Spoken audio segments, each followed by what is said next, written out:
Say less. Katt Williams, it is. Yeah, first. Exactly. That's funny. Dude, so what y'all takes? What were the highlights, the hot spots? I mean, first off, I watched it 2.5 times. He So said 2.5. I watched it the first time, and usually I watch things sped up, 1.5 times speed, just because I get through so much content, so many podcasts, so many things a day. But this one I had to actually play in real time because it was so dense, so many things, names on those messages. And then I started like halfway watching it again to try to like take some notes on it. Like, dang, wait, let me go back into some of these things he's talking about. And then wifey wanted to watch it with me. And so I was like, oh, okay, wait to watch it with her, watch it all the way through again with her. And then like each time it was enjoyable. Each time it was entertaining. It wasn't like, dang, let me fast forward, skip through. This isn't really, it's like every moment I was like, oh, I picked up something I didn't notice before. Oh, I didn't realize he was referencing that. Look at the facial expression. Look at Shannon. There's so many things like that that you see after the second and third time. So That's it was funny. legit. Yeah, it was solid. Like I only watched it the one. Well, I saw like I kept seeing clips on YouTube and whatever, and Facebook or whatever, little clips here and there. Then I was like, you know what? I'm finally just watching the whole joint. I was surprised I actually watched it. I was like, dang, 2+ hours. So I'm like, all right, I guess I'll sit there and watch it. Normally, I'm cool on those little 2-hour podcasts and whatever. But I was like, okay, it got me intrigued, got me hooked. But he was dropping some gems. I was like, yeah, I could see that. I could see that. Okay. I think he's reaching a little bit right there, but yeah, okay. But yeah, it was clean. Yeah, the part that stood up to me was just the factor of so many comics have stated it, and it's more and more, behind the scenes, but so many have stated that it's like it's a black rite of passage to be surprised with, oh, now you were doing a dress today. Oh, now you're doing a skirt today. Oh, you got you in a tutu. Wait, what? That wasn't in the script, or what? Why am I always doing that? Why is this the thing that trying to Yeah. emasculate black dudes into, well, it's funny to me, so ha ha ha, let's have you do some slapstick, physical comedy that involves you acting like a female. That part is Yeah. annoying, but it's like when they go deeper into that and you see different comedians talk about how they never wanted to, but felt like this was a choice they had to make. And this line in the sand determined whether or not they were going to make it in Hollywood or whether or not they were going to be blackballed or outcasted. Yeah. It's like that dude, Brandon, I forgot his last name, the dude that played in that Big Mama's House too. He had an interview. He was saying after he did that, he never felt the same again. He never got right. He never felt Yeah, the same Brandon T. mentally. Jackson. Yeah. He's like the roles never like came back after that. It's like his whole life flipped upside down after that. So he was just saying, yeah, it's crazy. And if I recall correctly, I want to say Chappelle had brought that up years back when he had the whole Africa thing and came back, did like an interview or something like that. He's like, well, why is it always like emasculating a black man, having him show up in a dress and whatnot? And Yeah. yeah, again, you go through that cycle of seeing like, oh, okay, well, Martin Lawrence, the Wayans brothers, this, that, like all these different people were like, yeah, the supposed thing is that it's some type of, I don't want to say conspiracy, but like, uh, something in the sense of like, oh, okay, the big black strong man, we got to, emasculate him somehow, and that's one of the ways to do it, I guess. Yeah. Um, Yeah. He was on an Oprah show, I think. Oprah interview saying that. Yeah. I love Chappelle, but Chappelle has put a dress on, even though he claims he never did. He's put a dress on before. That's the one and only thing about Chappelle that when everyone's like, "Oh, he's never done it," like he has. Everyone just forgot, and it wasn't a long, but he has put a dress on before. Well, did you get, was that the Robin Hood Men in Tights, or what is the, Yes. you got okay, that as a yeah. dress? If you remember the scene, all of them get dressed, and Yeah, I I've been remember that. watching a while. But if I remember the scene correctly, all of them put dresses on, and like the looking like they got titties and everything. It wasn't quick or it wasn't Okay. long, but he put a dress Yeah, on before. Interesting. yeah, true. I forgot Yeah. about that. If Right now, y'all but yeah, after he this did. go watch go like see if you can Google the scene or YouTube it. He's put a dress on, but a Yeah. lot of No, I people like remember. I remember he was playing with it, and the blind dude, yeah. he was just messing with him. Yeah, I So remember that. a lot of people mums the word when Chappelle says about the whole dress thing. And again, Chappelle's my favorite comic, but like Well, you put a he dress on before. technically he didn't say he never did it. He just said why do they want him to do it, Yeah, true, yeah. and then he said like when he was playing that movie with Martin Lawrence, he was talking about the blue streak. He's like, oh, I want you to do this and this, like, because at that point in his career, he already did, because that was, the Men in Tights was like one of his first joints. Yeah, but So he did he's it then. alluded to the fact that he technically he I didn't know what say you're the saying. words "I haven't put a dress on," but every time that topic comes up and the way that he like just speaks on it, he speaks on it as if like he's above putting that on, or he's never had to go that Yeah. out, or he's Yeah, I been think he's doing in it at the control of point his now own he's saying destiny. it because, Yeah. you know, where he's at his level, because like everybody else was, you know, they're more known after they did it. Like Martin, you know, did comedy for years, and then he had his show, then he did it for a long time. Like that was part of his persona. Like Jamie Foxx, Wanda, that was part of his persona. He had a little, you know, scene where he put it on real quick, but that was never really part of his persona, and he didn't want to make it do it again. And as soon as he got bigger, that's how I Yeah, look at it. But I feel you. I feel your point though. and even with that, like it like the Martin Lawrence like reference when he was doing Shanae, like that was his idea. You know what I'm saying? Like it was, I don't know, when I understand what everyone says about the black comics and having to put a dress on for like movies and roles and things like that for the most part. But again, Martin, like that, what he created that character out of his own mind. You know what I'm saying? It wasn't like Yeah. Hollywood was like, yo, if you want to be put on, you got to do. If you even look back at his stand up when he was at Def Comedy Jam, like when he would do like certain jokes here and there, like he did the oh my goodness, like while he's talking, like that was his character he created early, right? His character. Mm-hmm. Same with Jamie Foxx on In Living Color being Wanda. They didn't like put a gun to his head and be like, yo, do this or else. That was like his character he created. So Yeah. I don't necessarily subscribe to every single actor has to do that in order to move on, or I guess that rite of passage as a black comic. I think it's a huge coincidence, and I think for some actors maybe they feel that way, but I don't know. I feel like with Martin, with Jamie, with a couple other that are like actors, I don't know. I guess that's just part of it. And It it's could be not a even just coincidence, yeah. I think and it's just a little deeper than that, though. And so it really just boils down to what the character is that you're like, you know, dressing up on. Like, again, if you got Martin on his show that he created and the character he created as, you know, Shanae or whatever, okay, yeah, we got laughs at that and it's funny because it's a, you know, a good character. But then you take that same Martin and throw him in a movie, the entire movie being him and this character, this big fat black lady with the stereotypical like sass and so on and so forth, and you call this Big Mama's House.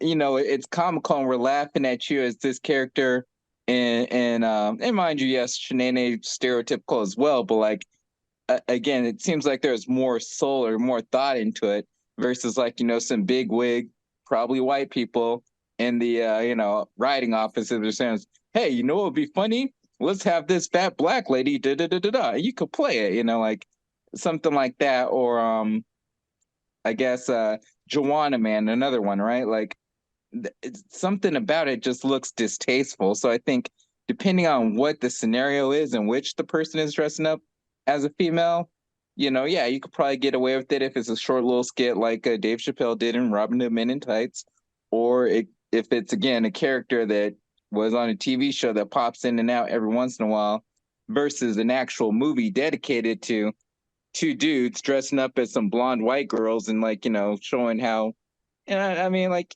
yeah, I think to me it also it depends on the actual, I guess, the comic or the actor himself, because if we're going to be honest, Martin's always been a stereotypical actor since day one. Like that's been his shtick since forever. That whole show, Martin, if you look at it now, it's filled with stereotypes, and that again stuff that like is his brainchild. His whole career, if you really look at it, has been him overacting and being over stereotypical. So yes, Big Mama's House is stereotypically like the loud black woman, whatever, whatever. But then if you look at his other stuff, you know, on Blue Street, the stereotypical pizza dude with the gold grill and like the, you know, the braids, or Jerry the Cole. Jerry. yeah, or even on his show, like when he would, you know, every single character that he played, not just Shanae, was overly stereotypical in some form or fashion. So for Martin, I never looked at it like as emasculating, because that's just been his shtick since day one. Almost every single movie he's done, he's doing something over the top, stereotypical, like dressing up or whatever. Eddie Murphy did it. You know what I'm saying? Like Eddie Murphy, that was his bag, dressing up as everybody in Nutty Professor. You know, so he played the mama, stereotypical dad. You know, loud, black, fat, whatever. Like, it's hard for me to say like that's the rite of passage. Either you do it or you don't. When that's been their MO since day one, low key. Now, am I saying that's right? No, I'm not saying that's right. So I understand to a degree what Katt was saying, but also, I don't know. I'm at a crossroads with that. I really am. Like, I want to feel, I feel what he's saying, but at the same time, I'm like, I don't know, man. It's tough for me. I gotta say, I do think there actually is something to it. I think it is like there's a deepness behind it, like I mentioned, and it's not so much just like, oh, it's stereotypical, and so this comic did, this comic did, this comic did, because it's not even just comics they got doing it. I'm pretty sure Terry Crews, they had him in a dress and The Rock, something, you know. They had Wesley Snipes. Wesley Snipes, an action star. It's like, okay, yeah, you know, so he's just doing action. Why would he need to be in a dress? Entire movie, Tu Wong Fu, thanks for everything or whatever. I forget the title, the full title, but yeah, I mean, Tu Wong Fu, thanks for everything, Julie Newmar, something like that. Yeah, Julie Newmar, exactly. It's like, all right, so why did he need to be in a dress? And yes, he chose that, you know, movie. So, you know, he knew what it is about, he knew what he was gonna do, but it seems like again, every way possible, they're trying to get a black man in a dress, especially if you're a strong looking black man or whatever, right? So I think that's kind of the adage or what they say is going on. My man, you know, Denzel Washington, you know, I could be wrong, but to the best of my knowledge, he has not been in a dress. So I thank you, salute you for that, Denzel. But even if he did, again, yeah, like a lot of guys, you know, going back to Dave Chappelle pointing out or Katt Williams pointing out, like, I guess because I saw them in dresses and stuff when I was younger, like I didn't think anything of it. I just thought they're acting. So I don't feel like they're emasculated by it. range. I could understand why they would feel emasculated by it, but you know, ain't no shame in the game, you know, get that bag. I'm cool. Do we feel the same? Do we feel the same way? Because, and I'm not trying to play devil's advocate or anything like that, but it's a question. Do we feel the same way, even knowing that there's been white actors in comics having to do the same thing? So is this just like a male comic thing, or is this specifically a black male comic or actor thing? Because if you think someone like one of the best in the business, Tom Hanks, right? Tom Hanks, best in the business, one of the greatest actors of all time. What was his start? Bosom Buddies, literally playing a woman. Robin Williams, comic, love him to death. What was one of his best movies? Mrs. Doubtfire. Like, there's a lot of white actors in comics too that do the whole like dressing. Patrick Swayze literally dressed up as a woman. Like all these different white actors in comics too, from the 80s and so on and so forth. They've done the same thing. Jim Carrey, literally playing a transvestite dude on In Living Color. And these are some of the highest actors as well. So that's the only reason why I say that is because that's one of those things, again, where, you know, Katt and everyone's like, it's always a black comics only, always a black actors only. But I'm like, if you look at the white actors too, for the first, you know, this is one of those few times where it's like, it's not necessarily black only. You know what I'm saying? Like a lot of the white greats have done it too. So when that's why I'm not playing devil's advocate, but I'm like, is it really just us? Well, so I don't think it's just us. I think we're just a little overcritical because we see ourselves in that. And I don't think like white people see it as art and beauty when they like you said, Robin Williams, like you said, that was one of his best movies, but you don't say the same thing about Martin Lawrence. Like in Big Mama's House, that was one of his best movies. You don't really say that, like, exactly. But with Robin Williams, that was one of his best joints. Like, he's known for being so diverse in his voices and everything that he could play an old woman and stuff like that. But what do we say? What do we say Marlon Wayans' best movie is, though, or at least his most successful movie? Marlon Wayans. Marlon Wayans. I should say white chicks, but I would probably choose something else. Like I would say the Sixth Sense, not Sixth Sense, but Six Man. No, the Sixth Man, or not the other one, the scary movie or something. No, the one where he took that medicine to Senseless. Senseless. That was dope. That was probably one of my favorite movies of his. No, I'm just I didn't mean it. I'm just saying that was just my point. Like, yes, Robin Williams' best movie. He has the best movie though. But you're right. I see your point. I see both sides of the table.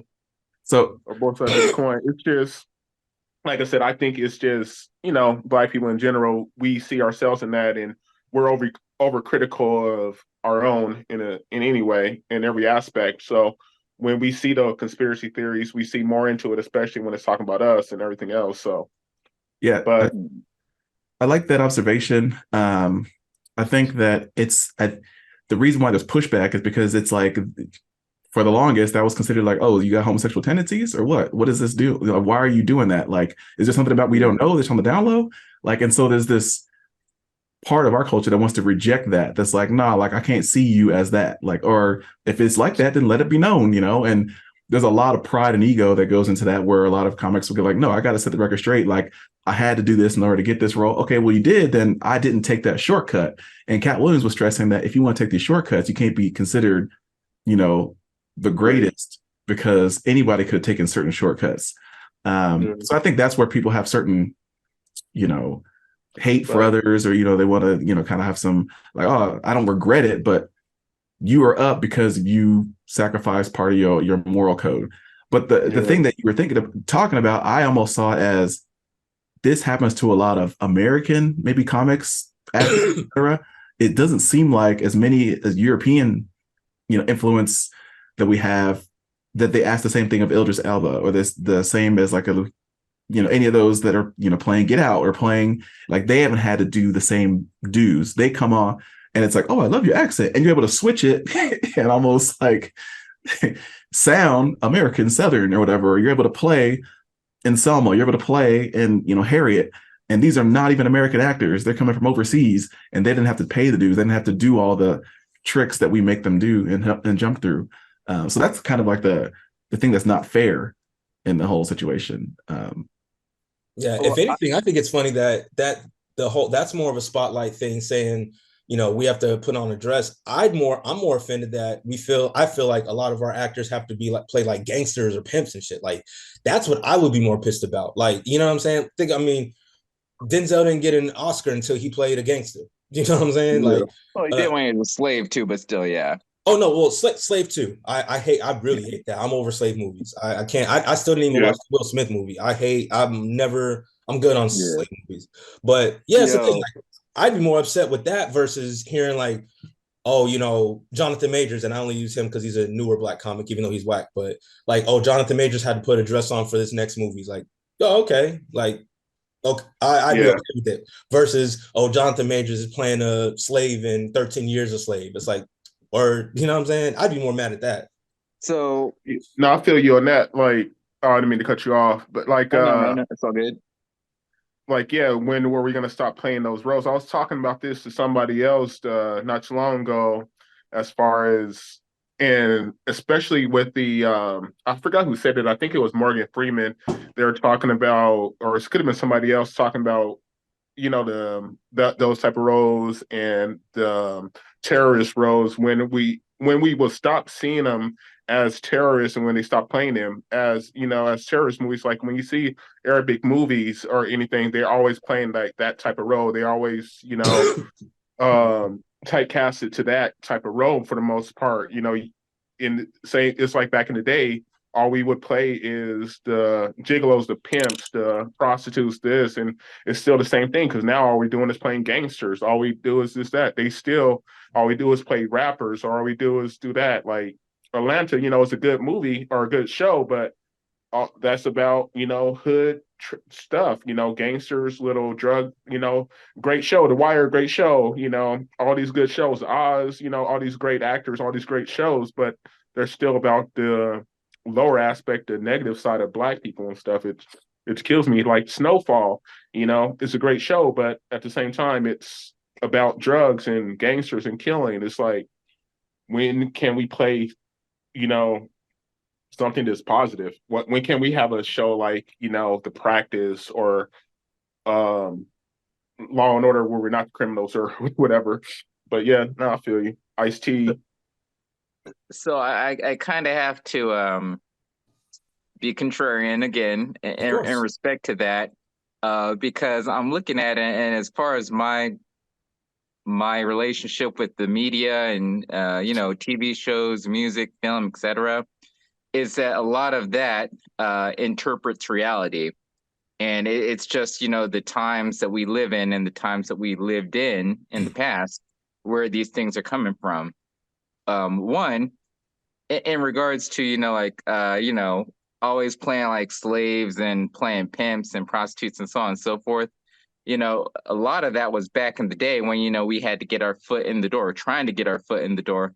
And that applies to any minority. If you weren't like rich or just a white person in general, when, entertainment like film and movies were coming up and they're starting to make these things, that was the main people, or those were the people in charge. Those were the people that, got to say what's what and everything. And so their projection or their belief is like, oh yeah, like, oh, we need a guy that's going to be a pimp. Oh yeah, pimps in Chicago, it's always black dudes and or druggies, and like the negative stereotypes of what black people had coming up.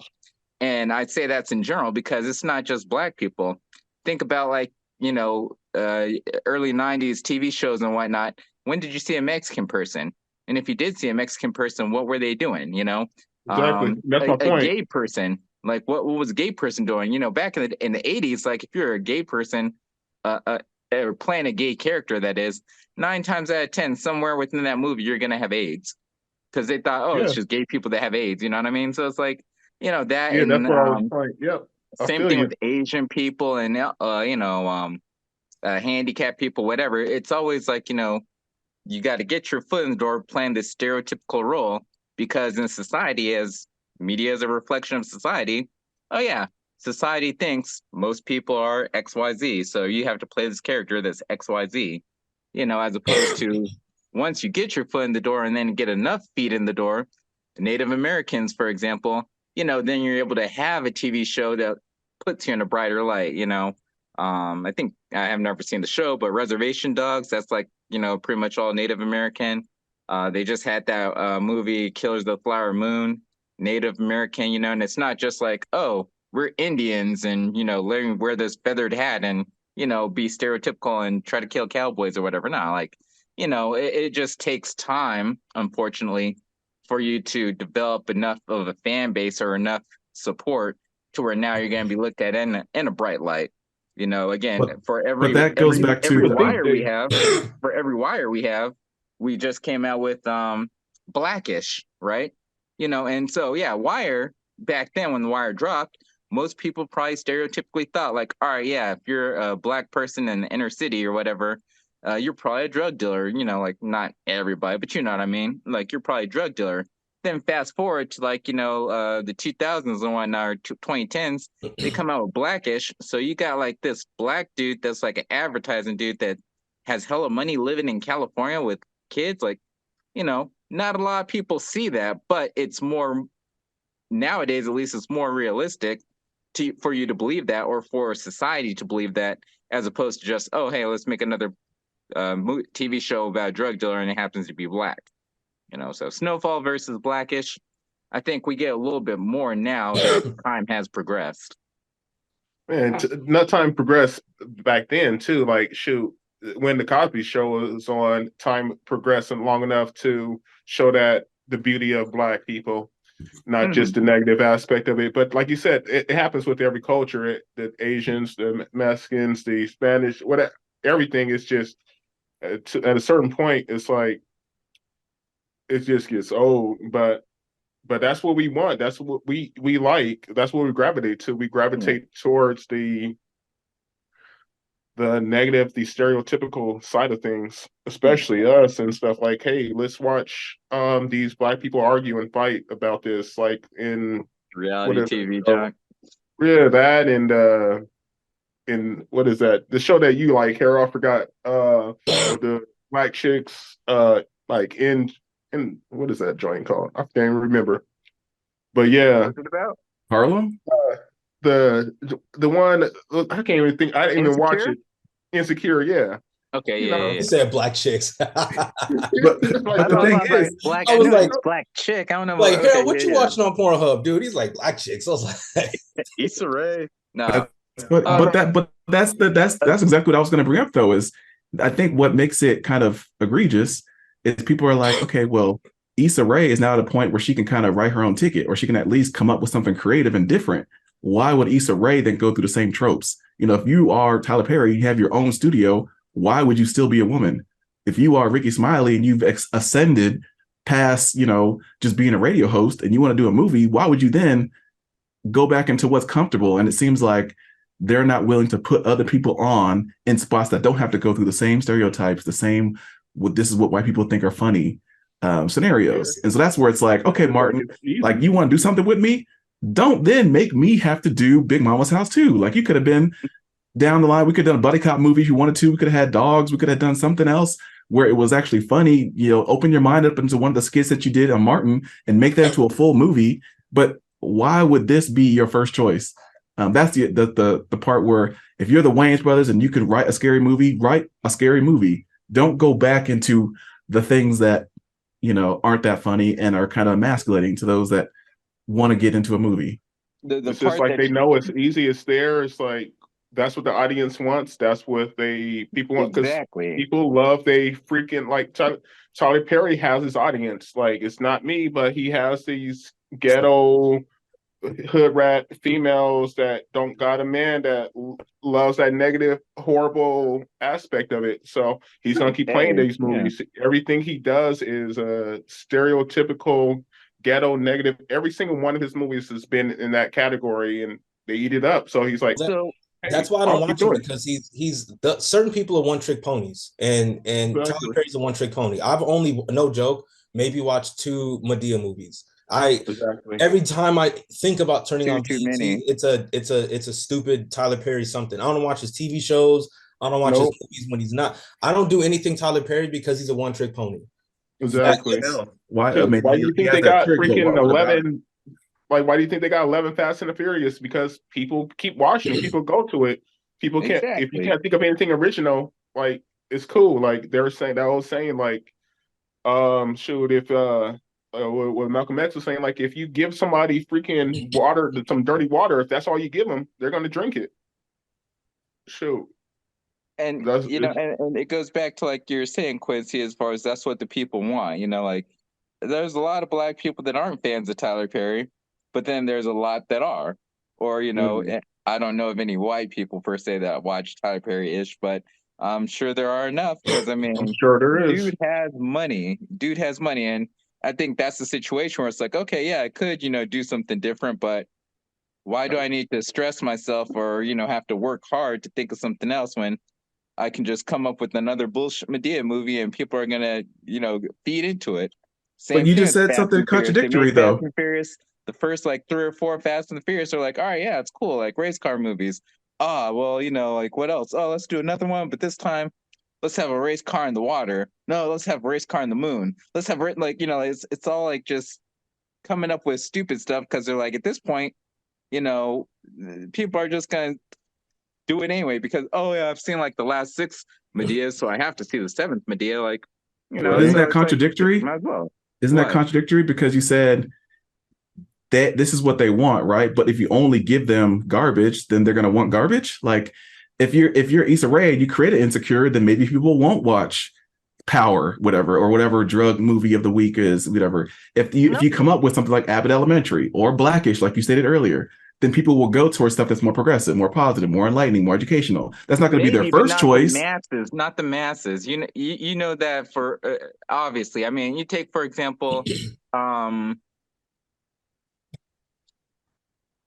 drawing a blank, but like in regards to the mass majority of people and so forth, right? If everyone's laughing at, I was going to say slapstick comedy, but let's say everybody's laughing at like, you know, like dress up comedy, like where you got like, again, Shanae, Big Mama's House, Ms. Doubtfire, etc. If everybody's laughing at that, you know, why do you want to push the envelope by, okay, well, and I'm not saying that no one does it because there are some, but it's slow to grow those masses. So if I'm a director or whatever, right, and I make 3 or 4 movies that happen to have dudes dressing up as women, I make White Chicks, Ms. Doubtfire, and Big Mama's House or whatever, right? And all 3 of those movies, like, you know, I was gonna say go platinum, but that's like records and stuff. But like each of those like box office hit like, you know, $100 million or something like that in the first day or whatever, right? So I make those, and it's like, oh, okay, cool. now I could do something different. And instead of me like making comedies about, maybe I can make a serious movie about a person that's doing a transition, you know, going from a man to a female and everything. Yeah, I could do that. But and would it get that same $100 million? Probably not. Maybe it might get 50 million. Maybe it might get 25 million. You know, and so there are some directors or some creators that will make those things, such as like Issa Rae making like, you know, Insecure or whatever versus making like a TV show about just hood ratches or whatever, right? But, you know, a lot of those directors, a lot of those creators and stuff, they're in it for the bag.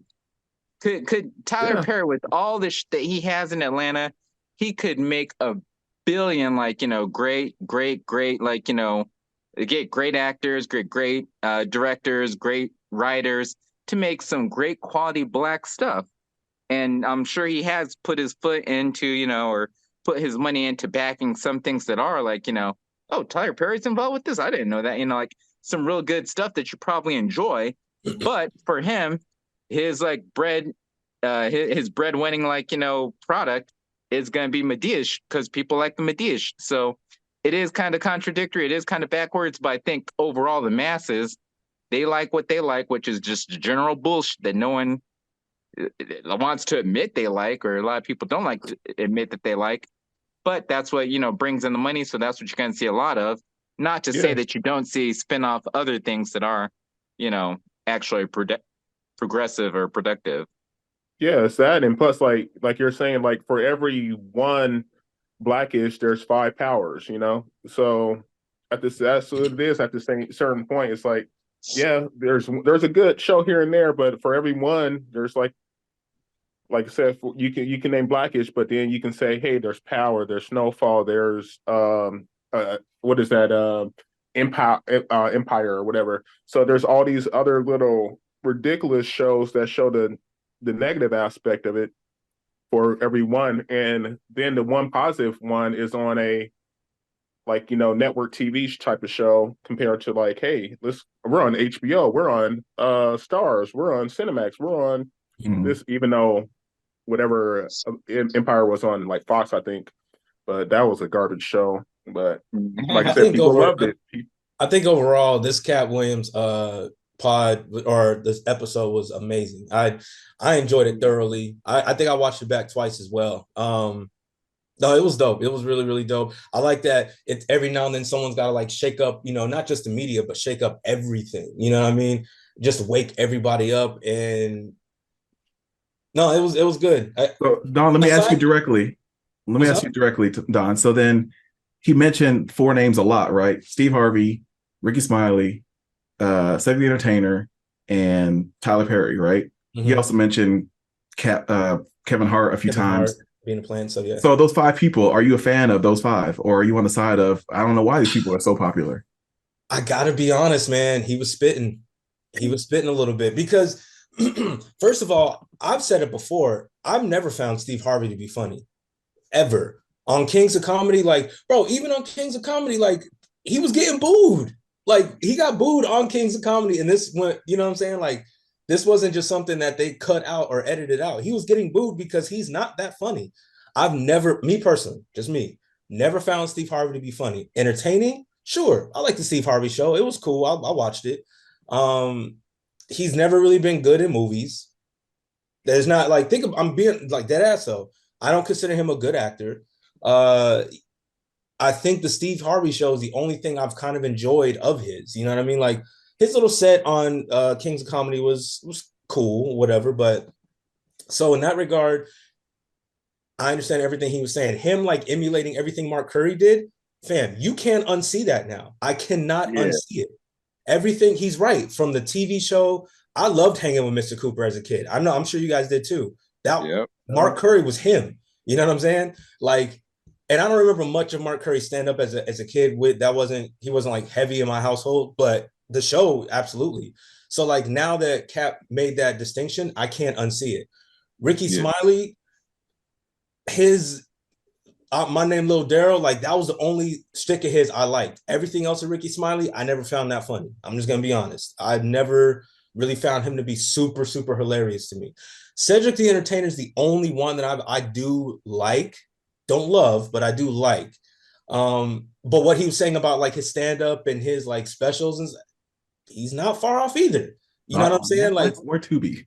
yeah, he's not far off. And I remember one of his stand-up specials that was kind of funny, but I've never said to myself, "Oh, Ced is like him." You know what I'm saying?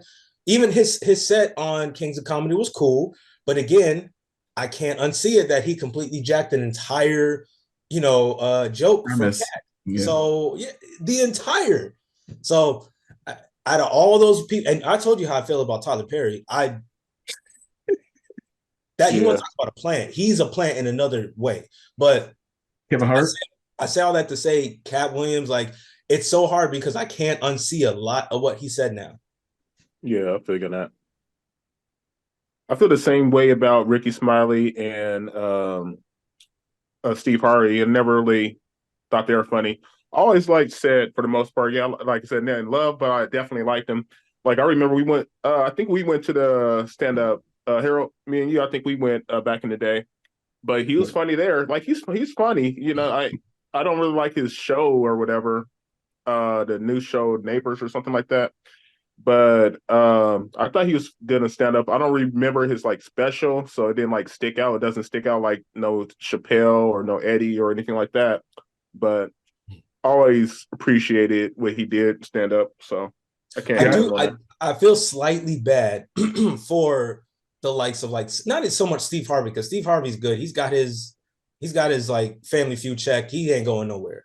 But someone like a Cedric the Entertainer, because you really look at his career and it's like, what is his like Thriller album? You know what I'm saying? What is his like peak? What is his stand-up where this was like his moment? And you really think about it, and it's like, was it Kings of Comedy? And even then, he was overshadowed, or everyone was, by Bernie Mac.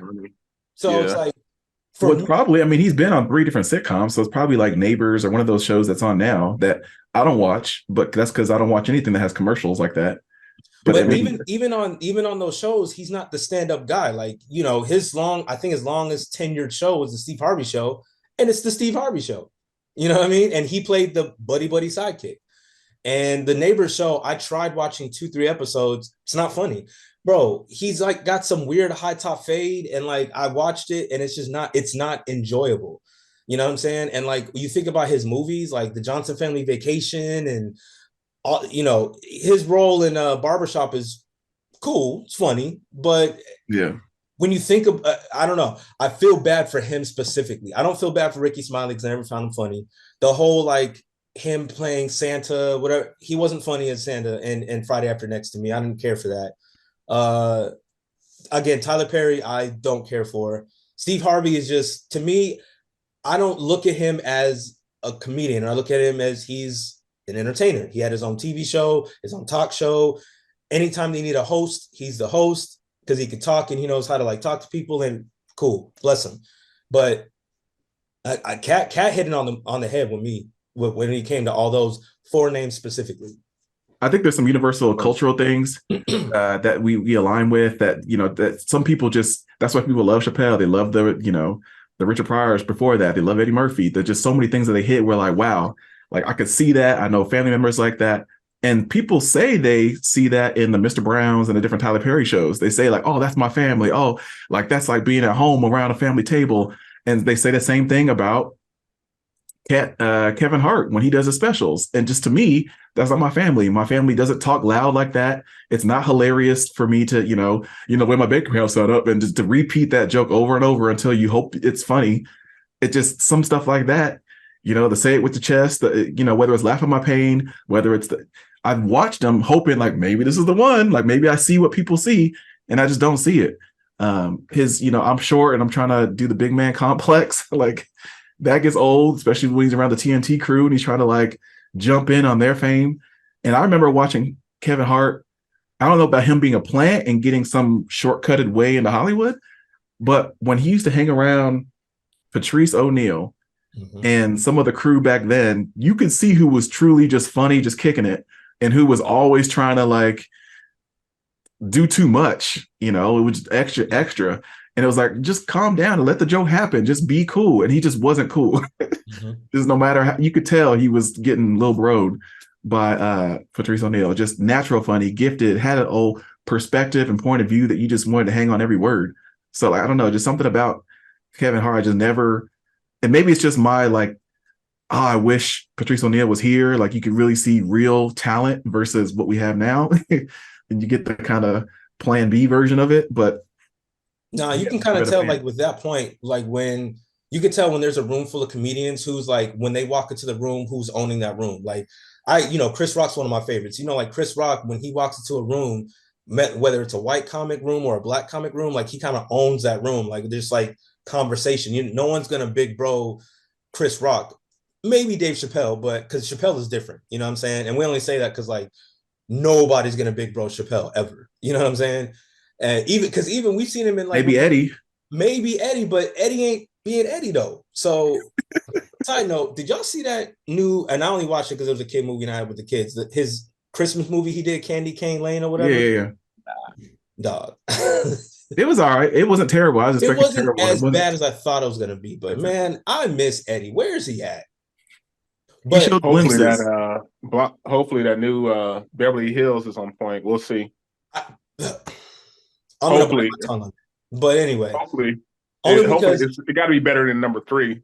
Eddie's wait a minute. Don't knock out at number 3. Number 3 was fire. Don't do that. Number 3 was okay. People say it's the low point, but that's the most I remember. I remember that one the most with the Wonder World. I like number 3. I'm not gonna lie. Number 3 was fire to me. But anyway, it was all right. To me, it was not. I just like theme parks though, so that also is a cheat code.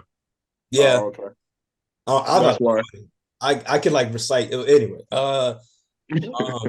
No, I think Katt was on the shit, man. And the only thing that and I think Katt says some things sometimes to be like funny and obviously like pushing the needle, whatever. Like when he's like, I'm the richest man out there. Stop. You know what I'm saying? Like you might be good with your money, you know what I mean? But we're not believing that you're the richest man because you have on this gaudy ass chain that I'm pretty sure is fake. But no, everything he said though, made you think, and it wasn't far-fetched. And it made me look at things different. And there's a lot of things I can't unsee. You know what I'm saying? I don't think Ludacris is part of the Illuminati, whatever, little things like that he said. But no, man, I enjoyed it thoroughly. Like I didn't even notice until you said it. I didn't even notice Ricky Smiley was the Santa Claus until he said it. I was like, oh wait, yeah, he was, huh? It's funny. I don't remember that character. I don't remember that role in that movie. A stupid role. Yeah, it's funny. So like right now, y'all sounding like some really sad dudes, man. Like y'all sad. Y'all just can't laugh and enjoy comedy. I mean, what do you mean? Like I remember this about the Comic V days. That was real comedy. I want to hear what he has to say. Hold on. So first off, like y'all, yeah, I watched the interview and whatnot. Had some hot takes, but a lot of it was like kind of like, yeah, I see, that makes sense, or yeah, that's bad. You touched on the Mark Curry aspect, and yeah, like I didn't think of that, but hanging with Mr. Cooper versus the Steve Harvey show. Damn, like okay, 1 for 1, that's exact and everything. So if anything that I got out of it was, less appreciation for Steve Harvey. And to Dawn's note, yeah, I never really looked at Steve Harvey so much as a comedian. Same thing with Cedric. More so I looked at them just like Cedric's name, the entertainer. I thought the whole shtick with Steve Harvey being like a music teacher, okay, I guess he has like a little bit of music background and so on and so forth. Never looked at Cedric as like a lead guy, probably because he was the sidekick to Steve Harvey. And that's why when the Kings of Comedy came out, I was like, how is he a king? Like, well, what's he done that's special? Like, before that, did he have any, special like comic or stand-up routines or whatever? I didn't know that. I knew DL Hughley was like, stand-up comedian. Bernie Mac, stand-up comedian. And then, yeah, Cedric and Steve is kind of like surprising that they were on there. But I guess, hey, it's Steve's thing. And so he wanted to do it, whatever. But they never were like actual comedians to me. However, that's not to say like they didn't have a couple of like, good bits in their routine. Albeit, though, now I'm realizing they're probably stolen. But, again, I still laughed and had fun with it. Kevin Hart, yeah, after he had his little 15 minutes of fame with like one or two of his specials, he blew up. Maybe he sold his soul or whatever the case is, but he blew up, got into movies where it's like, hey, buddy, buddy with The Rock, buddy, buddy with Kevin James, buddy, buddy with this person, buddy, buddy with that person. Did I watch all those movies? Absolutely. Did I laugh? Fairly. Not maybe not like, oh my gosh, laughing out loud, but I still laughed at them because it was funny. Uh, Tyler Perry and all his bullshit, like I have to myself to this day have not seen one Medea movie. I have no motivation to see a Medea movie. However, I understand that people do find it funny because maybe their grandma isn't like all sassy and stuff like that, but they do remember a couple phrases that their grandma said, that sounded like that, or they had a family dinner like that, soul food and things of that nature. Um, and, and so hey, if people have fun with it, that's cool. Like he also did like the Why Did I Get Married and Why Did I Get Married Too or something like that. I think I saw one of those maybe, and it's whatever. But at the same time, I'm not like, oh man, these guys are horrible, they're trash, and oh, I believe Katt Williams 100%. Like he is on point. These dudes are not like everybody that he talked about. Like I did find some humor in what they did, whether it was stolen or whether it was original. But it's like, okay, cool, But if they are, which they probably are stolen, it's like, okay, I got it now. Good to know. But it's not like I'm gonna stop watching the Steve Harvey show if like I'm flipping channels and it came on and I wanted to see it or whatever. I mean, Neighbors, I saw that a little bit, and yeah, the shtick of like, oh hey, like I'm the black dude and this is this corny white dude that's my neighbor. We don't get along, but we do get along. Yeah, I don't care for that, but to some people must be funny. It's on the TV. So all I'm saying is like, man, y'all just, it sounds like right now y'all just hating on these dudes like, oh, they were never good. They were trash. And they're like, you're saying that now, but I mean, there was some entertainment in what these guys did before. And I am glad that Mark Curry is getting his flowers as a result of this ish being exposed. I'm glad he did keep Bernie's name in a positive light, but I mean, where was D.L. Hughley? Why is no one mentioning D.L. Hughley, huh? I mean, like He said there will be no he D.L. Hughley mentioned it. slander. I know, but like, yeah, everybody's talking now, like, oh yeah, this guy's trash, and like, oh, King's Comedy, da da da da. No one's bringing up D.L. Hughley in King's Comedy. Was he not funny? Did he? Is he legit or is he not? Why isn't he in specials and TV shows and movies and so? I mean, so there's a lot to unpack with it. And the last thing I will note in regards to this, and I'll shut up. Katt Williams for me is kind of the same way like all you guys are talking about these other actors and stuff where it's like, oh yeah, it's all right, but not that special. Da, da, da. Katt Williams had like maybe two specials that were dope, and that's like around his 15 minutes of fame. I really didn't care much about Money Mike, and I'll be honest with you, I didn't like any of the Fridays except the first Friday. Friday after next Friday, next Friday, I don't care for those. They'll probably come out with the last Friday, and it's going to be way, way too late, and that's also trash. But overall, to this day, I do not have like a fandom of Katt Williams. He's had like maybe 5 or 6 specials since he had Pimpin' something or whatever. I forget which one it was, but like the 2 that he actually had that were quality. He's had multiple ones since then. I think he even had like a New Year's one. And every time I've watched, like the majority of it, like, or the majority of the time, like I end up like turning the ish off before like the actual special is over with. Just because, again, he can be funny, but he's not that spectacular. He's not like, on the level of someone like a Chappelle or Eddie Murphy or whoever else. He's actually on the level of these dudes that he's shitting on. So for me, like, I was like, all right, it's cool that you're saying what you're saying. Probably a little bitter to an extent, but that's not to say that I don't believe what you're saying. And, that was my take on it. So Two I was quick actually things. going to bring Okay. that up. No, I was going to say, actually, I was going to bring that up next about what I felt about Katt Williams. Like when he said, like, I think he said he had like 12 specials or something like that. I was like, honestly, I only remember the 2, and the 2 were dope. Like, they had the pimp one, like his first one and the second one were dope. Everyone after that I saw bits and pieces of, they're like mid. That like even when he was on something like was it the Snoop one not too long ago, Like he had his little segment. And I was like, that was kind of garbage. Like, what the hell is he talking about? I didn't even watch the whole Snoop thing because after I saw that one, I was like, and I saw the next person, I was like, yeah, this is kind of weak. So I just turned it off. But I think he's like, I never said I didn't, like I said, I liked Steve Harvey's show. I just, like I said, he didn't really have any stand up besides the Kings of Comedy that I really remember.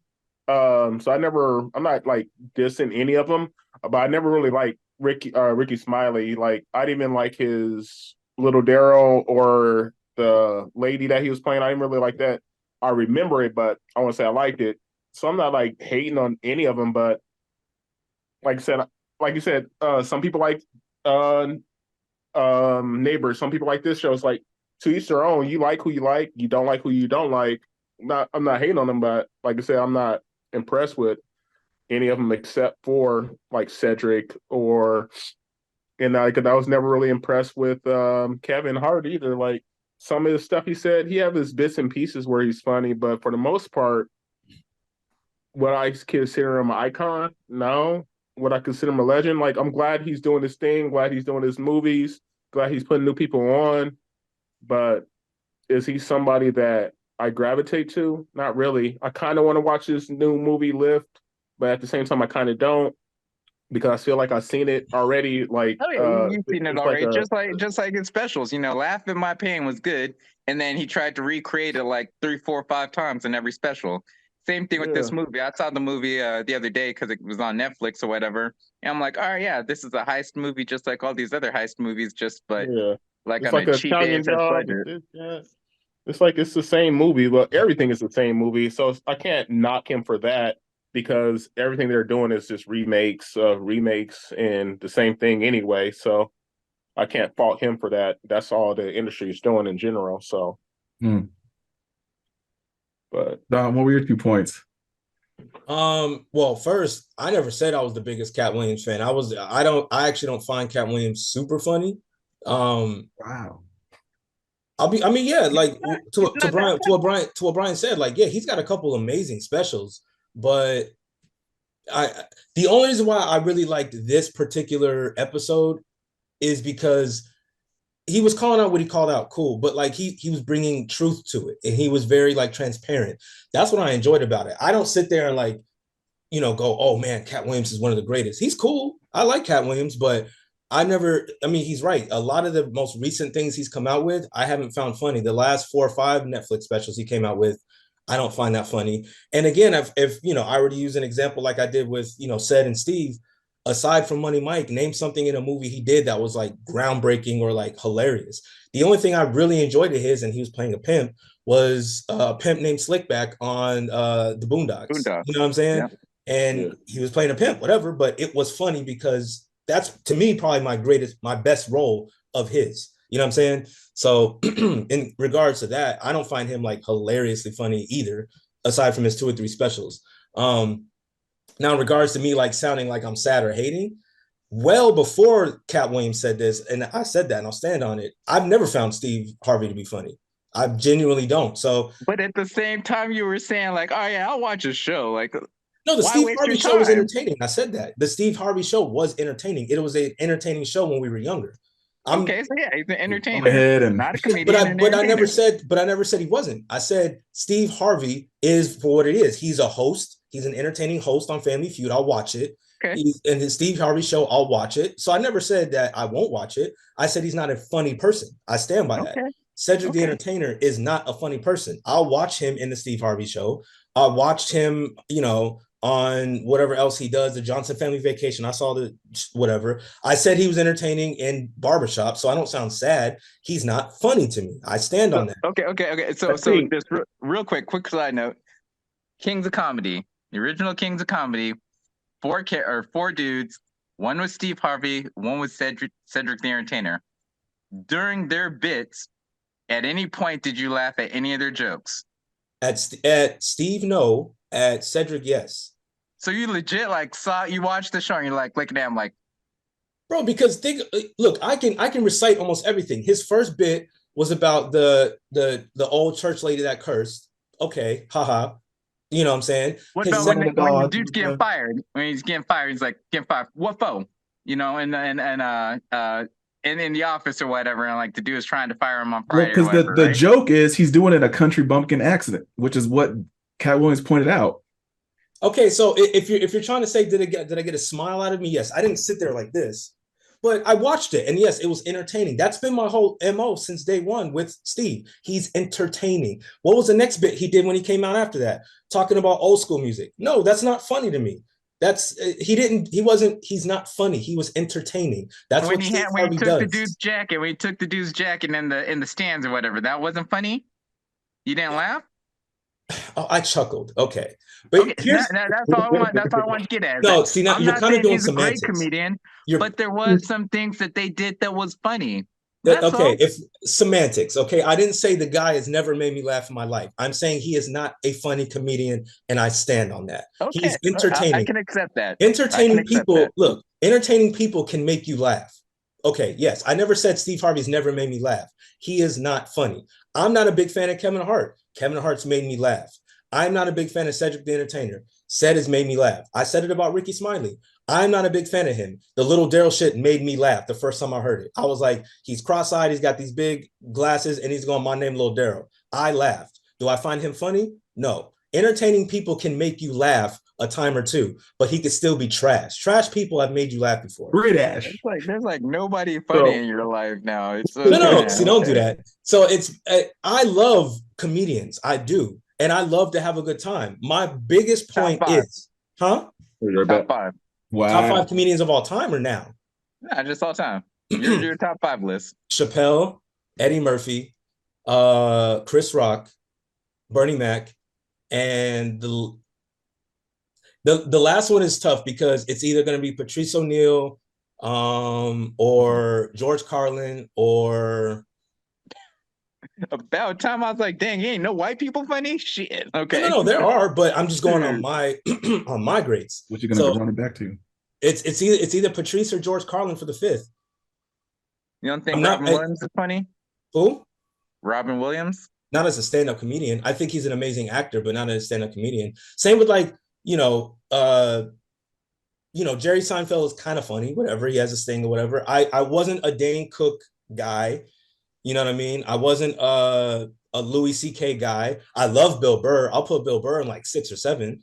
You know what I mean? I think there's a lot of funny white comedians. But I think that's why we're allowed to hate, Brian, is because if someone comes to you and says, "Oh, did you see that new Bill Burr?" You'd be like, "Okay, they maybe got some taste. They're not afraid to push the envelope of what's progressive, yada yada yada." If they say like, "Yo, man, like top 5 comedians, Steve Harvey, Ricky," you're like, whoa. Automatically, what are you talking about? Like he's your top 5 comedians. Like you're gonna start being like, okay, I don't trust whatever they're about to say next. Like I'm a little skeptical on your taste. And so a lot of people, if you're a big Kevin Hart fan, if you're a big Tyler Perry fan, I'm just skeptical of your taste because of that.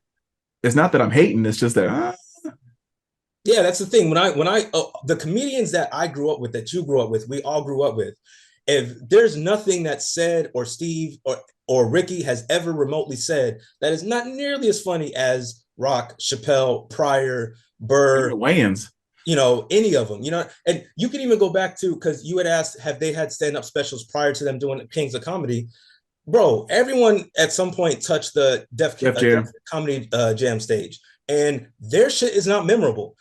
D.L. Hughley's is memorable. Bernie Mac's probably the best ever. You know what I'm saying? Martin Lawrence, memorable. Chappelle's memorable. Chris Tucker, memorable. Everybody's memorable. You can't think of what a Steve Harvey joke from Def Comedy Jam or Cedric the Entertainer, or you can even go to Comic View. Like, they weren't funny on Comic View. You know what I'm saying? Like, so it's not me hating, or it's not me sounding sad. I don't hate them. I never have, even way before Katt Williams said this shit. And that's just on God. So maybe this is just me more being semantical or what have you, but I think we need to, clarify stand-up comedy versus things being funny. If you're like, hey, these are I don't F with them for their stand-up comedy, or they're like, as far as comedians in that sense, versus entertainers, okay, I get you. I'm on point with you. I understand what you're saying. But at the same time, things that are funny or people that are funny, it's not because like their material's funny, but the things they do make things funny. And that's why I asked about Robin Williams. Like, yeah, I've never seen like a set of Robin Williams, but I've seen a ish load of movies with him, or even TV shows like Mork and Mindy and whatnot, and that stuff was funny. Was it him? No, it was like, the writers and stuff like that that put him as the actor in that role that was funny. So I'm thinking more so on the lines of people that are just funny because they're entertaining. I guess that's the way that I'm phrasing it, but not so much just, oh hey, I'm looking at them for their stand-up comedy. Because if we're again solely focused on the stand-up comedy aspect, I understand and I get a lot of what you're saying, and it's valid. It makes sense, but I feel like, and that's where I'm talking about. Like, dang, I feel like you guys are miserable and not having fun or whatever. Because no, there's other people that do other things that are funny. It's just they're not stand-up comedians. I love South Park. I love Matt Stone and Trey Parker. But I probably wouldn't want to see either of them motherfuckers like standing up doing some comedy jokes. Nah. But the stuff they create, Team America, World Police, like fucking puppets on a movie, like, but I it was think hilarious to you me. kind of just like added validity to what I was saying, and then we can end it. Like I did say again, like I watched the Steve Harvey show because he's entertaining. This whole premise though is it's a stand-up comedian sitting with Shannon Sharp talking about other stand-up comedians and their acts. So yes, as a stand-up comedian, Steve Harvey is trash, always has been. As a stand-up comedian, Cedric the Entertainer was not funny. Do they entertain on TV shows? Sure. Like I said, I chuckled at the show. I chuckled at whatever they've done in movies and here and there. I stand by that and I will continue to say that. But on the stand-up comedian aspect, what Katt was saying, I completely agree with. Yes, they were not funny on Kings of Comedy. They were not funny in their, when he was talking about said in his stand-up specials, not entertaining specials, stand-up specials.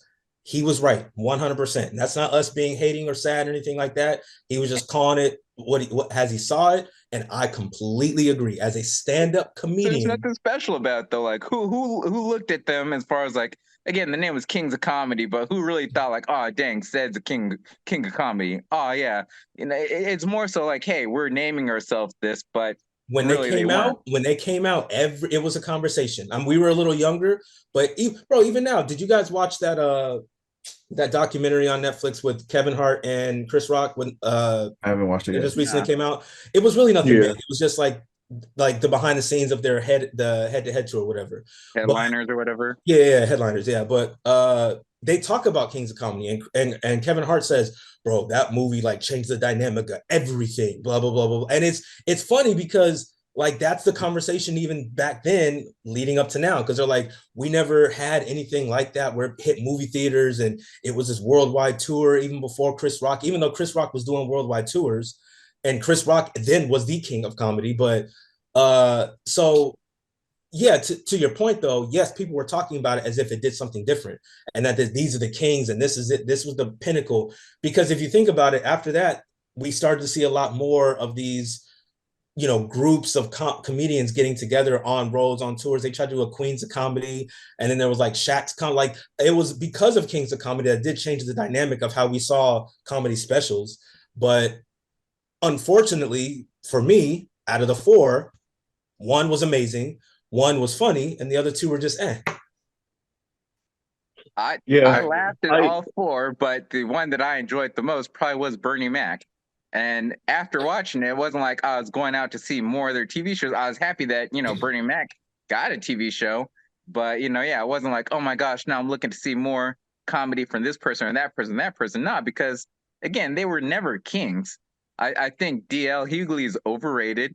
And like to your note, like Cedric the Entertainer and Steve Harvey, I didn't think of them as comedians, but like them being in their show, yeah, like the setup or the surrounding for them, the writers they have on their TV shows and stuff, yeah, that made it funny.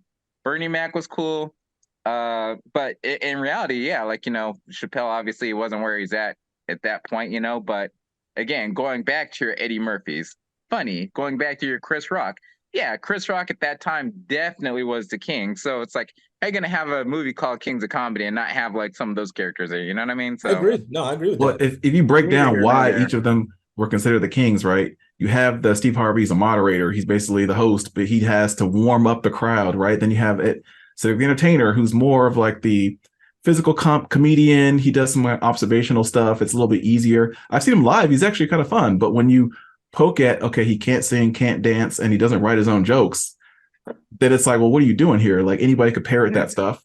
Then you go to DL Hughley. His specialty is maybe some little bit political, a little observational humor, and then he obviously does crowd work. And he's one of the best at trying to point out things and imperfections in somebody on the spot. That's his thing, and he can't really do that on a road that they could show on a special. But then, of course, you got Bernie Mac and his mannerisms. Just looking at him, he's funny. His little pauses, him knowing when to say something, when not to say something. His voice, his perspective, his purview, and his originality. Like, yeah, it was easy. Like, who was the best, who they came to see, and he was the headliner. But I think there was a reason why they were all on the show. And if you had 4 Bernie types, it probably just wouldn't work. You didn't have to have four Bernie.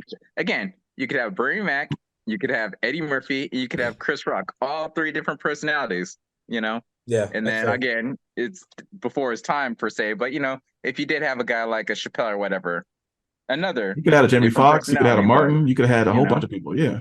Very true. Damon Wayans. Damon Wayans was legit back in that. Anyway, again, you know, the Katt Williams. It was very informative. It was, if anything, like, you know, more confirmation of theories that at least in the Black community people had already thought. You know, you thought this person stole stuff. You thought this person wasn't that funny, and so forth. You know, so it's just more validation and confirmation, which was good.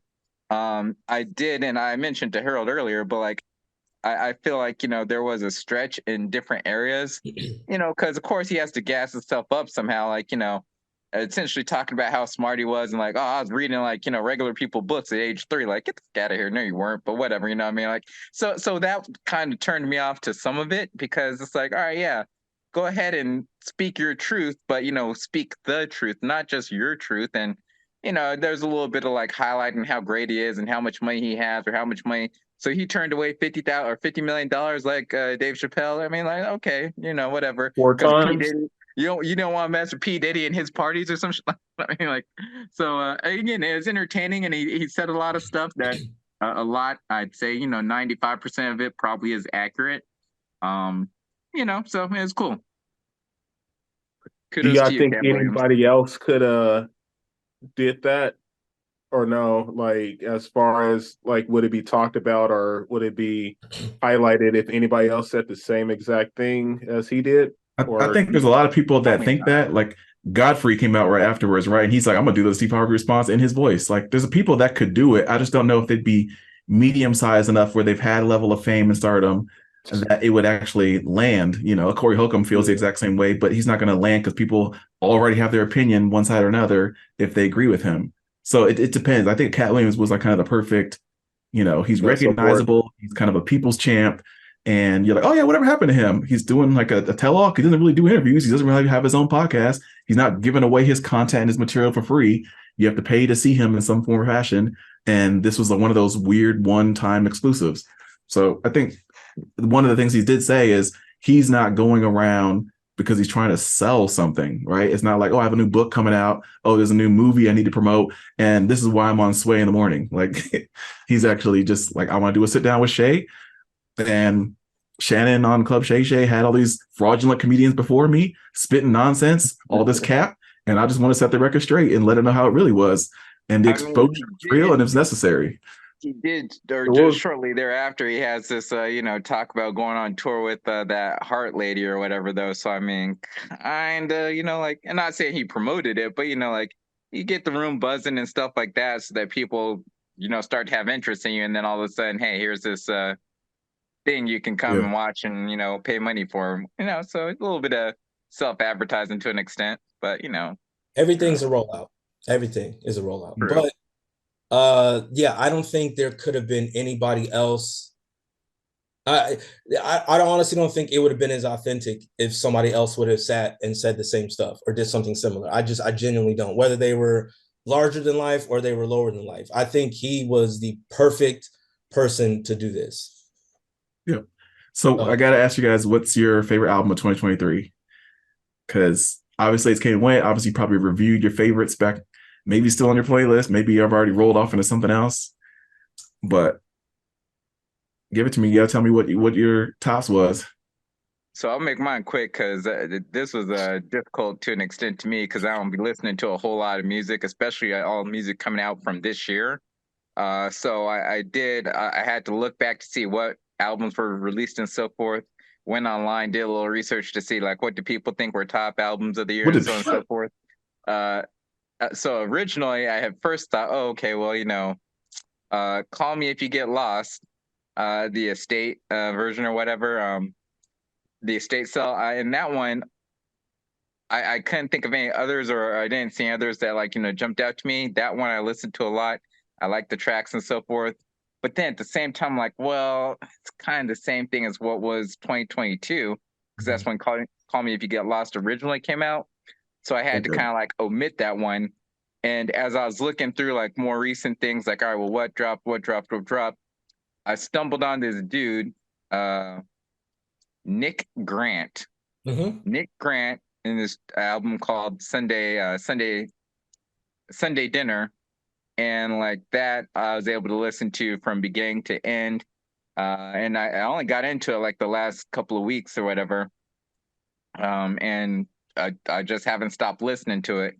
And I feel like dude's kind of like, it's like as if Outkast was just one dude rapping, like Andre 3000 and Big Boy, like together.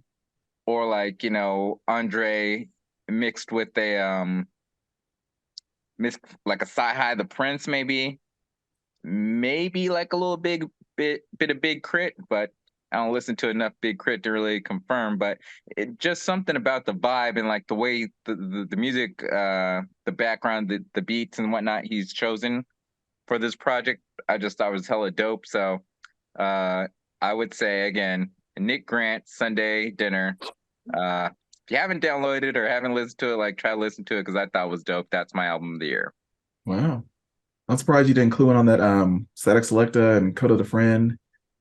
What is it? To See a Sunset? That's the thing. Like I just the recent one. I think like Pro P or something. That one, the last one they did. Like I wasn't feeling that, and just kind of him and La Russell. I used to be listening to both of them dudes a whole lot, but I just especially going back and looking at this year.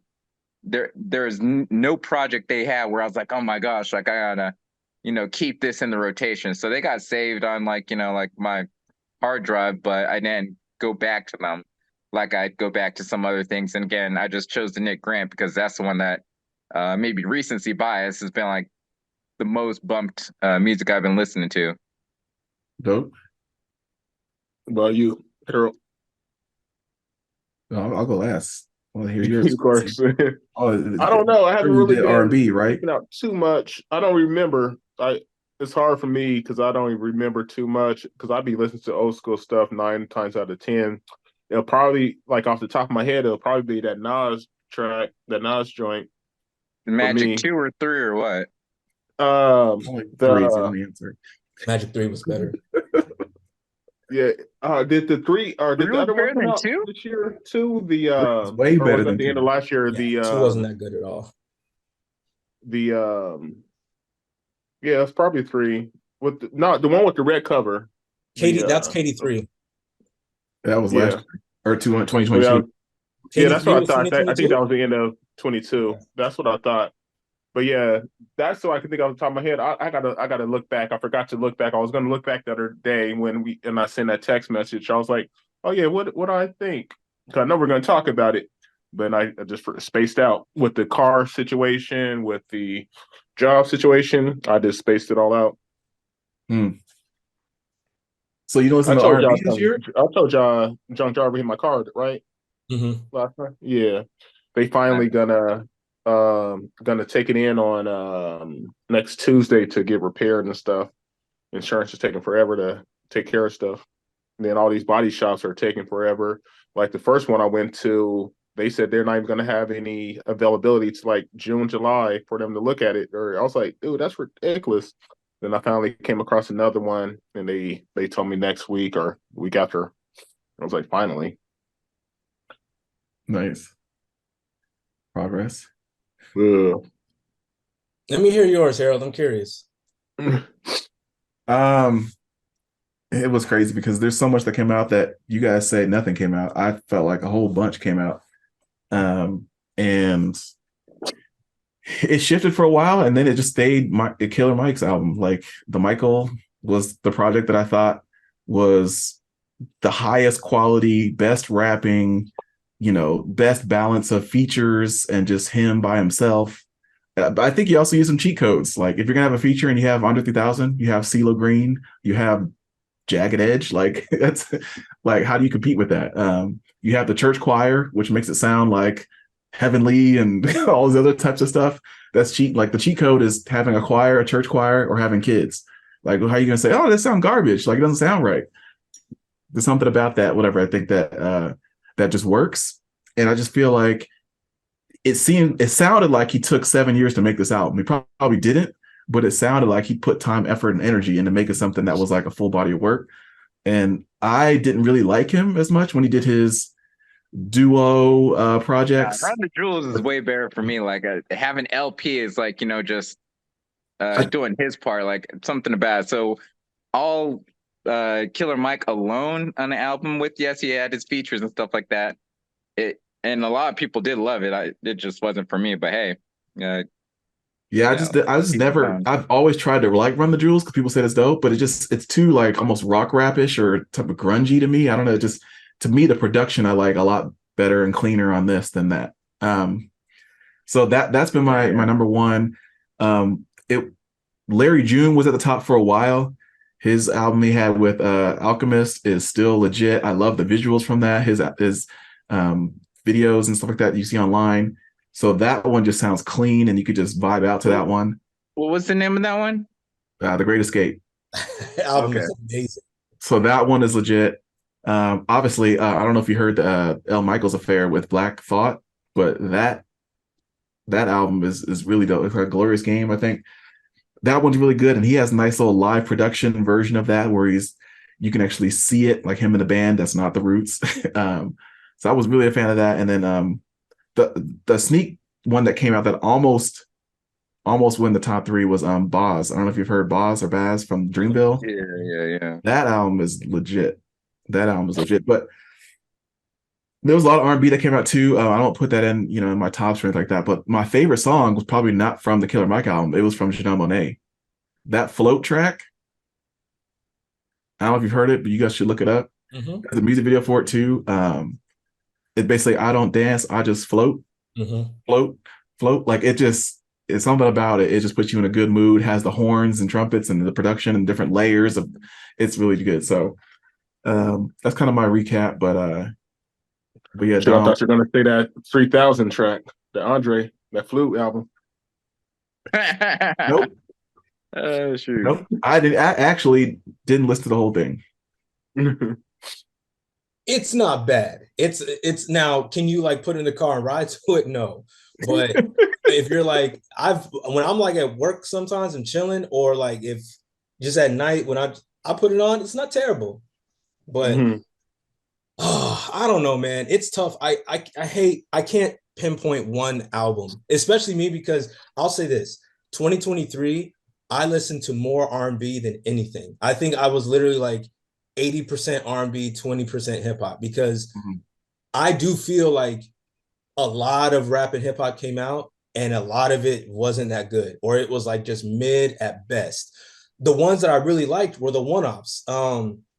We talked about it before, the Earl Sweatshirt out the tape, super short, but I think I played that one the most when it came out than anything. I just kept playing it over and over and over again. I love that album. Diddy.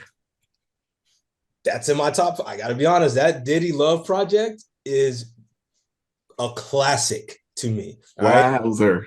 Right? I still listen to it, honestly. There's probably like 4 or 5 songs I go back to at a few times a week. I thought that was an amazing album. Kali Uchis Red Moon and Venus. I love that album. That was dope.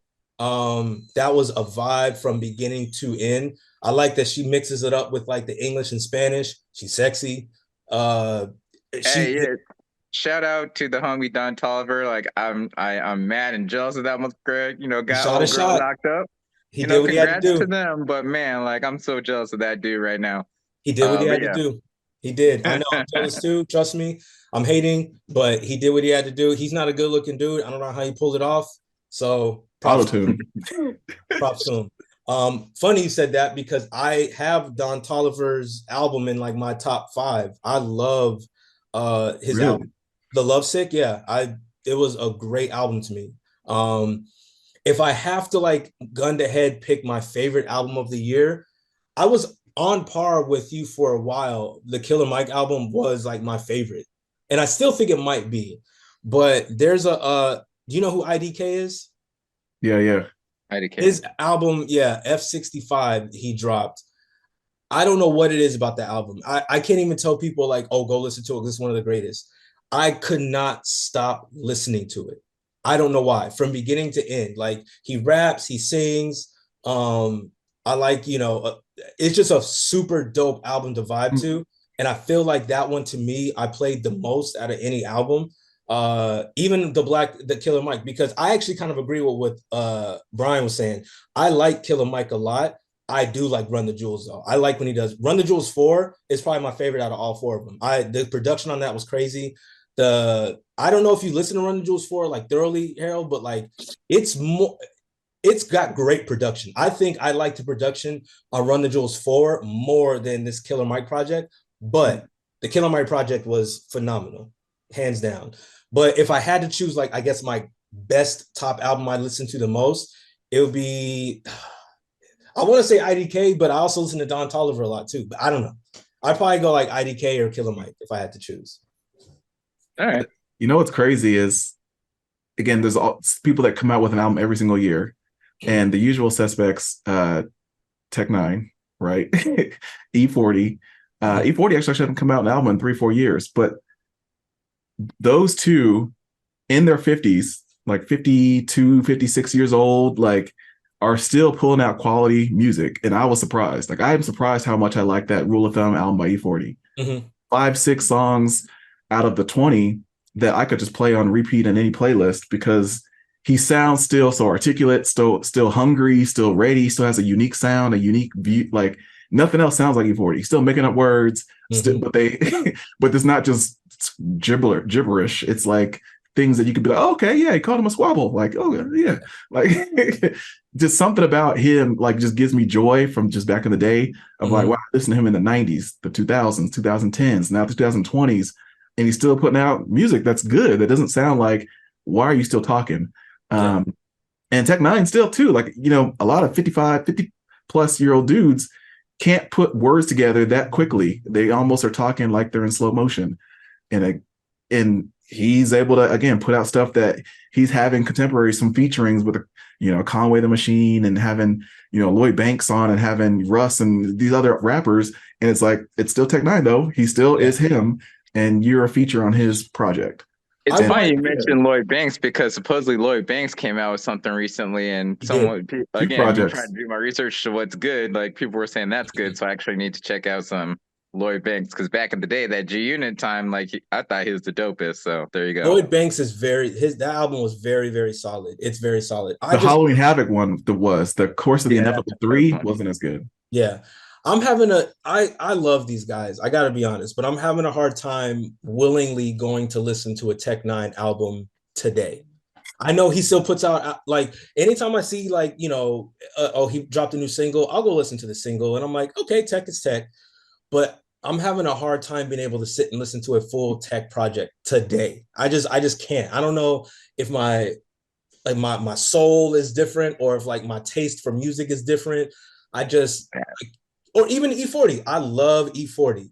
I don't know if I can go listen to a full length E40 project today. Same with even Lloyd. I listened to the Lloyd project because he hasn't put anything in a long time, so he's different. And it was dope. But am I going to go back to it now? Probably not. I don't know. I feel that way with a lot of music nowadays. So it's just like you have such a variety of music and like so much at the tip of your thumb. Like so it's hard to like stick with one person and continue to go back more and more and more. So I totally understand what you're saying there. And that sucks because I feel like I'm part of the problem when they say like, oh, we don't give our greats the flowers, or like they're still coming out with music and we don't give them the. I'm part of that problem because I don't want to hear Tech Nine today. Like, even if, a lot of times Quincy or so they'll bring up like Talib or Mos Def. Like if they drop something next week, I don't know if I'm running to listen to that because like I don't want to hear them today. Me personally, I don't. And I just use that as an example because I'm just saying like the older, even you guys know how I feel about Ludacris. Love Ludacris. If Ludacris dropped a full length project tomorrow, out of respect, I go listen to it. But am I gonna go back to it? I'm not trying to hear what he has to say today. And I think the reason for a lot of that is because everybody's saying the same stuff. Like, I'll take, for example, Freddie Gibbs. Freddie Gibbs is cool. Like, love listening to his music and stuff like that. But, and if he comes out with an album tomorrow, I'm definitely going to listen to the full album, maybe listen to it a couple times. But I know what I'm getting. I know he's going to talk about, like, drugs and selling coke and, calling women bitches and stuff like that. Like, okay, you know what it is. Same thing, Ludacris, E40, like they're all going to go back to the same thing over and over and over again. And this is what separates my number one dude, Ye, as y'all know, from like, everyone else, because his stuff continues to change. And so a new Kanye West album, not saying it's going to be great, but it's probably going to be completely different from 808s and Heartbreak, or from my Beautiful Dark Twisted Fantasy, or from The Life of Pablo. He continues to try to change and, do more or do different things, which, keeps you relevant and like, has people listening to you more frequently, I'd suppose. But, again, the thing that you love about like different artists in the past, it's what you love about them. And so if they keep it going, then, yeah, you'll listen to it, but you've heard it before. And that's probably why you're not as motivated or looking forward as much to, new projects from these like guys that we grew up with and whatnot. Well, it's funny you say that. I was say it's funny you say that, especially mentioning Kanye and Freddie Gibbs. Did you hear that Vultures like sneak preview, whatever that they had, and when they were out doing the listening session in Miami or whatever it was? Like the Freddie Gibbs part was the best part because other than that, what? I did listen and I wasn't a fan. I'm sad, but like I definitely will still like, once eventually Vultures does come out, despite the fact it's supposed to come out last year, whatever. I will listen multiple times and I'll probably give it praise and be like, oh yeah, it's so great, Ty Dolla $ign, yeah, but yeah, I listened. I wasn't a fan to start. Yeah, he took the words out of my mouth. I was like, you were saying that like Kanye changes this and that, but I'm like, Kanye ain't been Kanye in my G. Like we all heard that Backstreet Boys sample and that shit was garbage. All right. So but it's different, but yeah, it's garbage. I will say this. I've been more open recently to listening to what Kanye has to say because going back to what Katt Williams said, Katt made some valid points, you know what I mean, in regards to Kanye West and like how he's now. I still don't condone a lot what Kanye said and what he's done, whatever, but it has made me go a little more like, okay, I'm gonna give this guy a chance. He's kind of mellowed out a little bit. He's married. He got a new like, or Kim Kardashian look-alike. You know what I'm saying? He said it. There's 1,000 users, only one of me, and he's clearly showing you guys there's 1,000 of him, and he's doing what he does. So I'm opening to listen to what he has to say, but I'm gonna be honest with you. If this album he drops is mid, we're gonna have to change the conversation. Okay? Oh, it's probably gonna be mid, yeah. We're gonna have to change the conversation, or he's gonna have to like take a seat. You know what I'm saying? We've had it's okay if our greats at some point have to take a seat. My favorite producer of all time, I've told you guys, is Pharrell Williams. Pharrell's had to take a seat a time or two, okay? Timbaland's had to take a seat. All of our greats at some point have had to take a seat. If this album is mid, Kanye's gonna have to take a seat because he ain't been dropping stuff in a while. That's like mind-blowing. Well, this is his first out the gate, like post gospel, right? Well, Donda wasn't considered gospel, was it? Because it still had when you have Jesus' Lord on there. He had like the gospel songs on there, or maybe I'm thinking of Donda too, actually. But like he had like the gospel songs, and then he had like kind of like mainstream, I guess, to an extent. Yeah, I don't consider Donda a gospel album. I mean, Jesus is King, obviously, his whole Sunday service, that was whole gospel. But yeah, Donda was just, I think to me, Donda was just a Kanye album. I don't consider that gospel. And now Donda was a good album. I'm not saying it was like mid, it was a good album, but I There mean was no explicit version. nah, but like random singles here and there that he's dropped afterwards, or like features, or like a lot of his like feature bars that he did with like Cardi and other people, like they're just whatever to me. So with this album, if it ain't like out the park, we have to have I that gotcha. conversation, that sit down conversation. Actually, a quick question: what do you guys think of when Mos Def or Yasin Bey mentioned that Drake's music isn't rap? Oh, when he said it's like shopping music. It's I what you don't hear I at don't Target. like I don't like that. I'll be honest with you. I don't like it because Drake is rapping, okay? We is it the type of rap that we like or we maybe is in our lives every day? Not necessarily, but Drake is rapping. You know what I'm saying? And Yeah, so yeah. I don't like to say he's calling his rap pop music. It's not. He's going to hip hop producers. He's making hip hop music. It is a rap album. He's rapping well. You know, say what you want if you like him or not. He's rapping well. You know what I'm saying? He just happens to be one of the greatest rappers ever. Yeah, I think it probably would have been better if he said Drake is a pop artist as Yeah. opposed to Drake is a hip hop artist or Drake's a rapper. Because yes, he does rap, he does hip hop music, but then he has like like kind of his like R&B side, and then he has like like uh Rich Baby Daddy. That's like kind of like a pop upbeat like Mm-hmm. a song. So like I could see if he mentioned like the person Drake is, he's not like I want to look at him as a full blown rapper, but more so like a pop rapper. Drake's, but I don't know. I've never, and again, this isn't me caping for Drake because I'm not a huge Drake fan. I just never liked the fact that we're like, oh, he went pop, so he's a pop artist. Like, no, he's a hip hop artist. Like, there's been multiple hip hop acts throughout the years that rap and sing on projects. You know what I'm saying? Or singy songy in a way. You know what I mean? Like Kendrick is a hip hop act, but he's singy songy in a lot of ways. You know what I'm saying? 50 Cent, literally on one of the greatest hip hop albums of all times, was singing 21 Questions, or, like kind of singy songy, or, PIMP, he's kind of singy songy. He's melodic. You know what I mean? A lot of the hip hop acts have melodics and melodies on there. Old Dirty Bastard was like melodic. You know what I'm saying? Like, I say all that to say, I don't like that we always just jump to conclusions saying that Drake is a pop artist because he's just super, super, super popular. He still puts out like hip hoppy shit. So I'm not going to say he's a pop rapper. He is a hip hop rapper that just happens to go platinum every time he drops. Speaking of like melodic and little singing on tracks, did y'all hear your boy Ja Rule's about to drop a new album? Nope.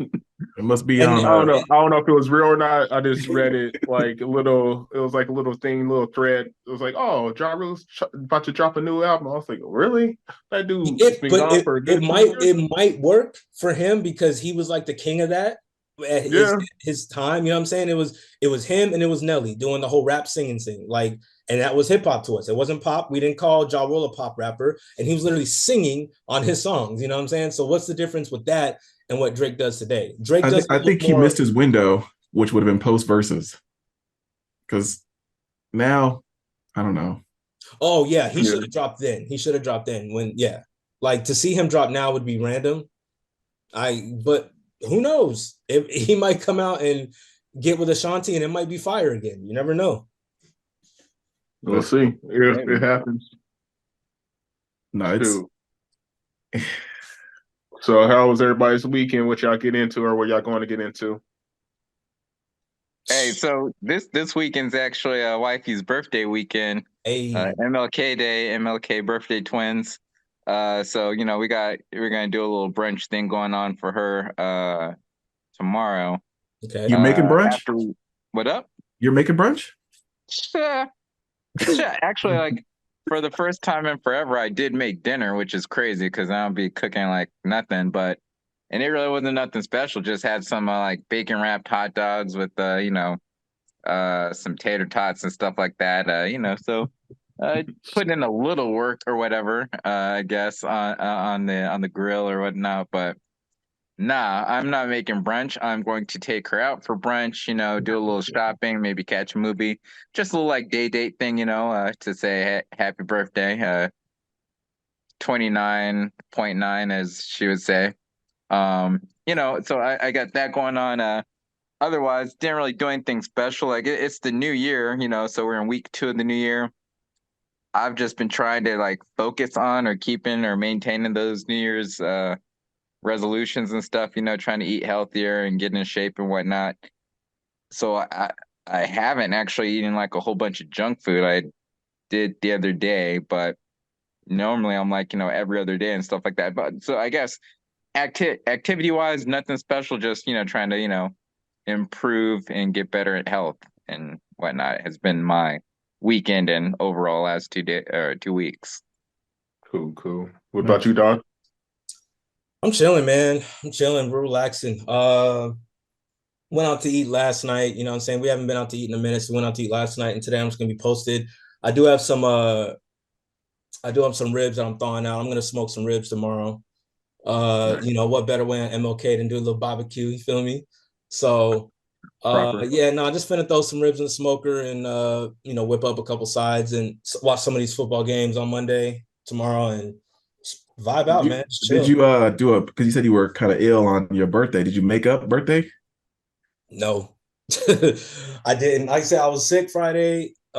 Saturday, I just spent the whole day resting. And then Sunday, we did a little something like Mildred's mom, she made some there's this Brazilian dish that I'm in love with that takes like apparently a long time to make. So she made it for me on Sunday. So we went That's to her dope. house. They cooked for me, had a couple little presents for me and all that good stuff, and we just kind of vibed out and chilled. So it was low key this year, which I'm okay with. What's the dish called? Feijoada. Feijoada. Yeah, it's pretty much what it is. It's like rice and it's beans, like black beans, but they're like slow cooked with like chicken and like their type of sausage, and like ribs, like, and they slow cook it and then they serve it over rice, and but it's just like takes forever to make apparently. And fam, when I tell you that it's literally one of my favorite dishes I've tasted in a long time. I'll have So to peep it out. yeah, no, it's called Vijwada and it's fire. So That's slow Okay. cooking. Dope. Okay. yeah, she made that for me, and I'm telling you, fire. Nice. So, but Harold, no, you that's what? pretty much it, man. Low key this weekend. No. No, yeah, we so it's funny. So we're dealing with people trying to stay healthy over here too, as far as the all the RSV and all that stuff going around with the kids. But for the most part, I mean, like we've been enjoying I had my birthday as well. All those little free giveaways, all the junk mails that you normally ignore. That Like, too. boom, let me get this from that from Rubio's. Ooh, let me get this and that from Benihana's. Ooh, let me go to, you know, this. So it's been really nice to get those coupons in the mail and actually use them for once. That part. We did go, so she did get me tickets to go see Lavelle. Lavelle And Crawford. that was legit. I was like, okay, this could be funny. This could be all right. But when I tell you my cheeks were hurting because I was dying laughing. There were so many things I appreciated about, especially in the wake of the Katt Williams thing and all that stuff.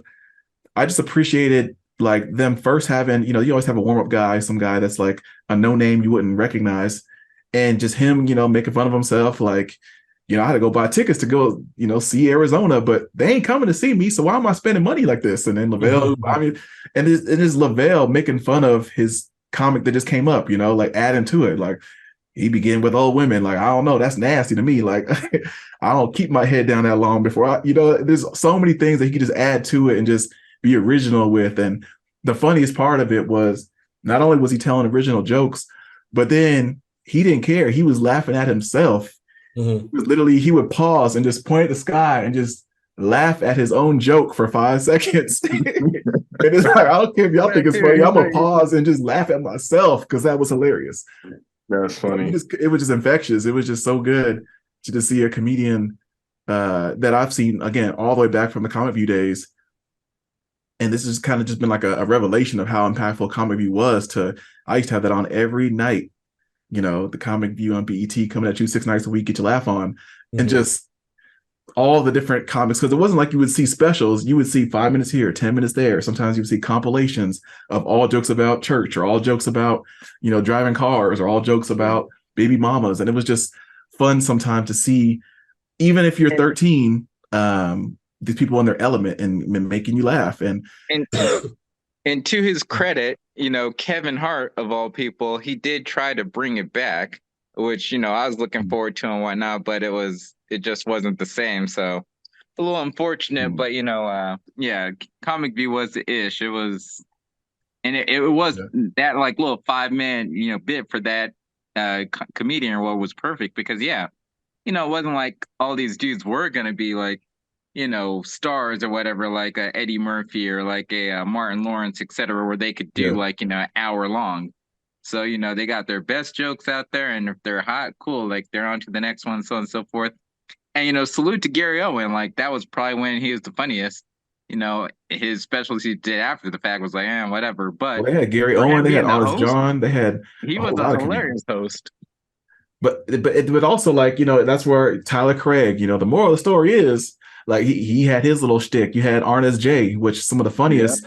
He could have been Robert Williams, but he's not. His comedy that he does, his impersonations, is just hilarious. Had me rolling because anybody could fall down, but the way he'd be falling down with extra, like how, like, so there's people like that. That's where I first heard Rodman.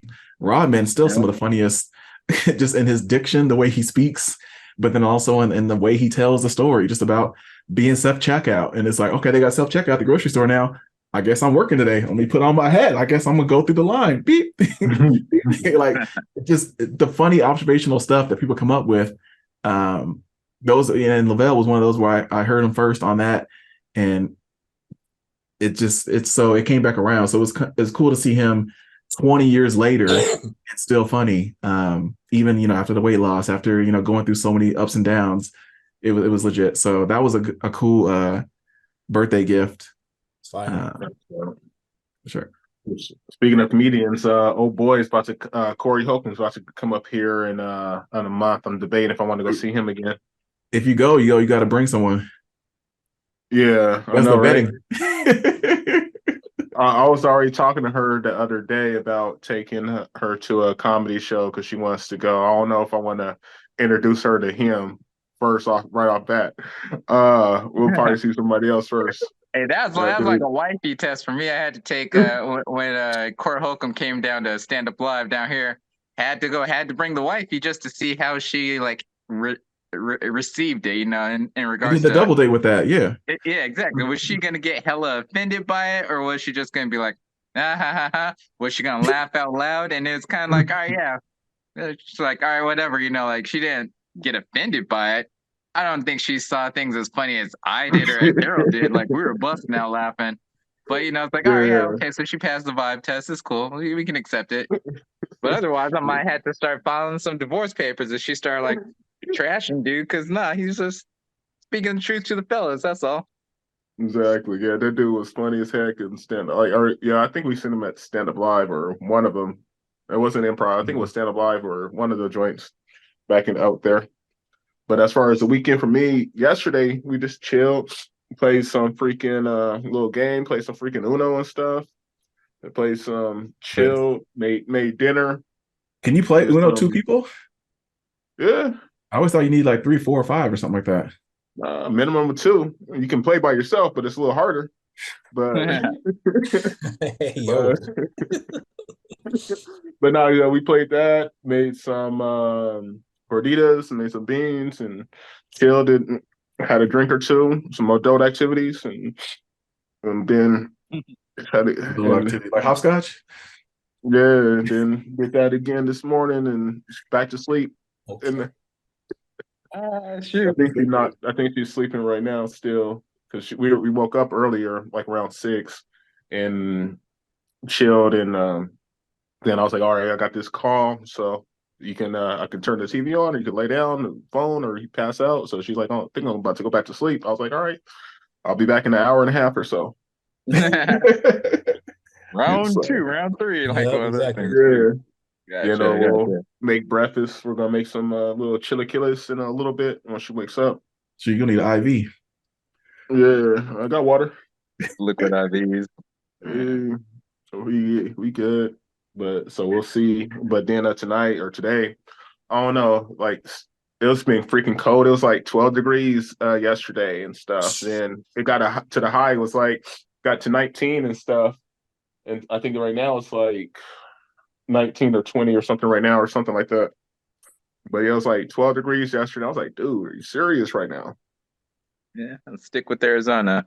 Hey, and it's crazy because it's like it's blue skies, no cloud. The day before on Wednesday, it snowed for a little bit, but then it didn't stick to the ground. At least it stick to the cars and the grass, but it didn't stick on to the cement or the pavement, which is cool. I was happy about.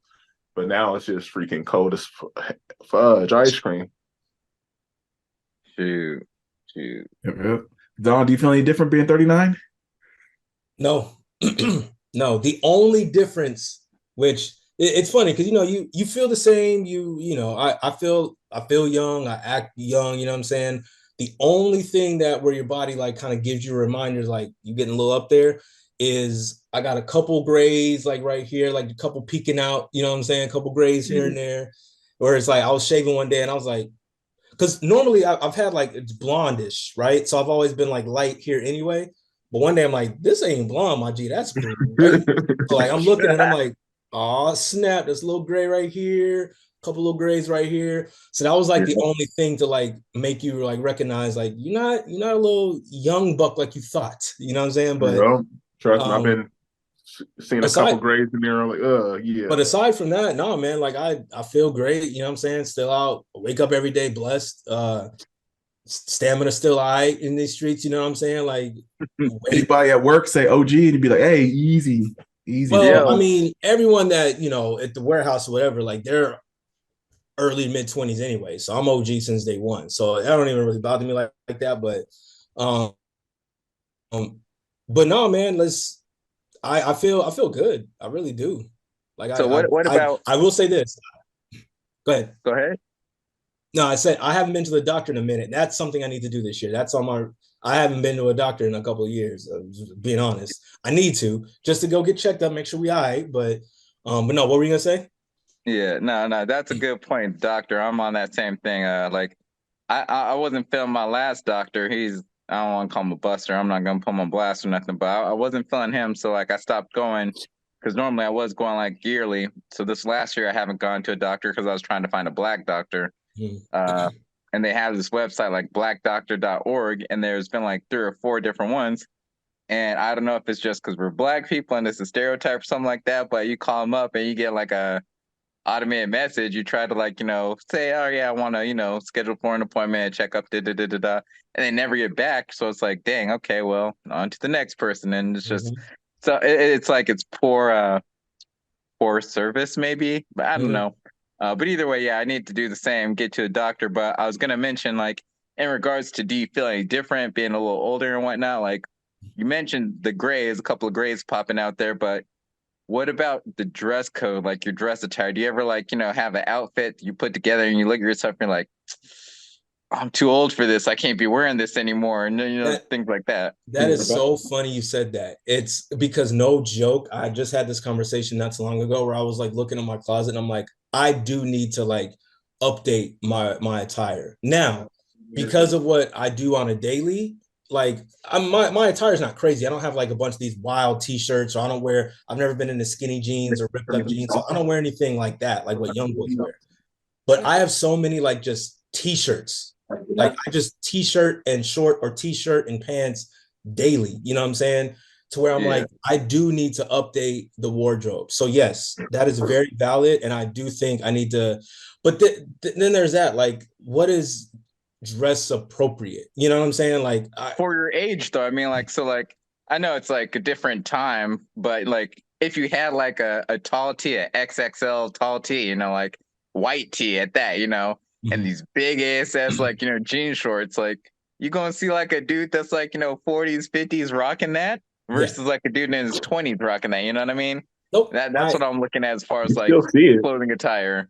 No, I know. You're right. I agree. There's a couple, like for the most part, I think I do okay now with like dressing to me and my, just what I am and my swag every day. But there's like a couple t-shirts, like in my closet where I'm like, I'm never putting that on again. Or like, I still have basketball jerseys because I like basketball. So I'll wear one once in a blue. But even then, I still feel weird sometimes putting on a jersey because I'm like, it's just a basketball jersey. But I'm like, I don't know if I should be wearing this. I don't know if I want to step outside Short of it being like I'm going to a game or I'm going to go watch the Yeah. game at like a bar or something like that. But if I'm just throwing a jersey on just to throw it on, it's like, nah, I don't think I could do that now. You know what I'm saying? So yes, I have definitely taken a lot more account to like my age and what I should be wearing when I step out, even just to go to the store. You know what I'm saying? Yo, Like, to so yeah. even make it worse, like I'm looking at the shoes that I'm wearing sometimes, and I'm like,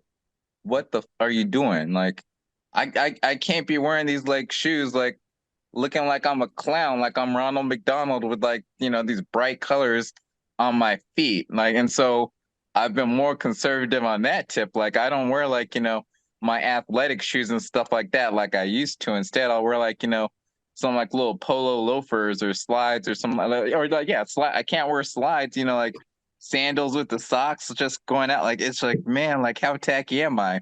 The only benefit or the only reason why I'm like, all right, it's not that bad, 99% of the time is because I'm going to like a Target or I'm going to Walmart and I'm like, all right, yeah, I'm supposed to look bad at that. You know what I mean? So, but otherwise, I do feel bad like when I'm throwing on clothes on and I'm like, I can't be wearing these baggy of clothes. Like, what am I trying to do? I'm trying to look young. Like, I ended up, how they have those like vintage shirts or whatever where you like have like the like kind of like the No Limit CDs or whatever where they have Yeah. like the writing like all Big old fancy or vintage whatnot all and over then print tees. Yeah. yeah, exactly, like I got one of those the other day and I was like, "Ah, I probably shouldn't be wearing this. I still have to wear it. Actually, I'll probably be wearing it tomorrow for a special occasion, and I'll post it on like Facebook so you guys see what's up with it. But the point is, like, I'm like, man, I don't know if I can pull off some of the things I used to be able to pull off as a kid because I get the vibe that it's me just trying to look young. No, Yeah. I actually agree with that, especially on the shoe department. You know me, like it is funny you say that because I look at some of like my more colorful ones and I'll have a fit and I'll put them on and I'll look in the mirror and I'm like, these is like, like Undefeated did a collab with Nike and they dropped these Air Forces. There's three different Air Forces, all patent leather, all crazy colors. They actually made their way to the Nike factory store last year and they were like $80 each. I bought all three because I'm like, ooh, this is a good deal and they're fire. Fam, I can't wear them. I've tried 3 times to put them on and I'm like, oh, these are so fresh. And I just look and I'm like, I can't do it. I can't do it just Yeah. yet. Maybe if I'm going to a sneaker event or whatever, but I feel like like he said, trying too hard. And I don't Yeah. want that perception of others to be like, yo, that's dope. But like, but it's me. Everyone knows. Like, Are you doing it for you or are you doing it for everybody else though? but no, here's the thing though. Everyone knows I am a sneaker enthusiast, have been since day one. So it shouldn't bother me. But for some reason, he's right, certain like crazy, like outlandish colors that I could used to do. I just don't know if I can pull that off, or maybe I can, and I'm just in my head. So yeah, I will go back to the more conservative. I still wear dunks and I still wear whatever's hot, but Yeah. I'm not gonna wear like 11s that are patent leather, cherry red. I'm not doing that. I have them, but I'm not doing that. I'm gonna get something more subtle. If I'm putting some threes on, I'm gonna get black cement because it's more subtle. Or if I'm gonna put on an Air Force, I'm gonna do some whites or some with some color. But I can't go to my like crazy collab joints.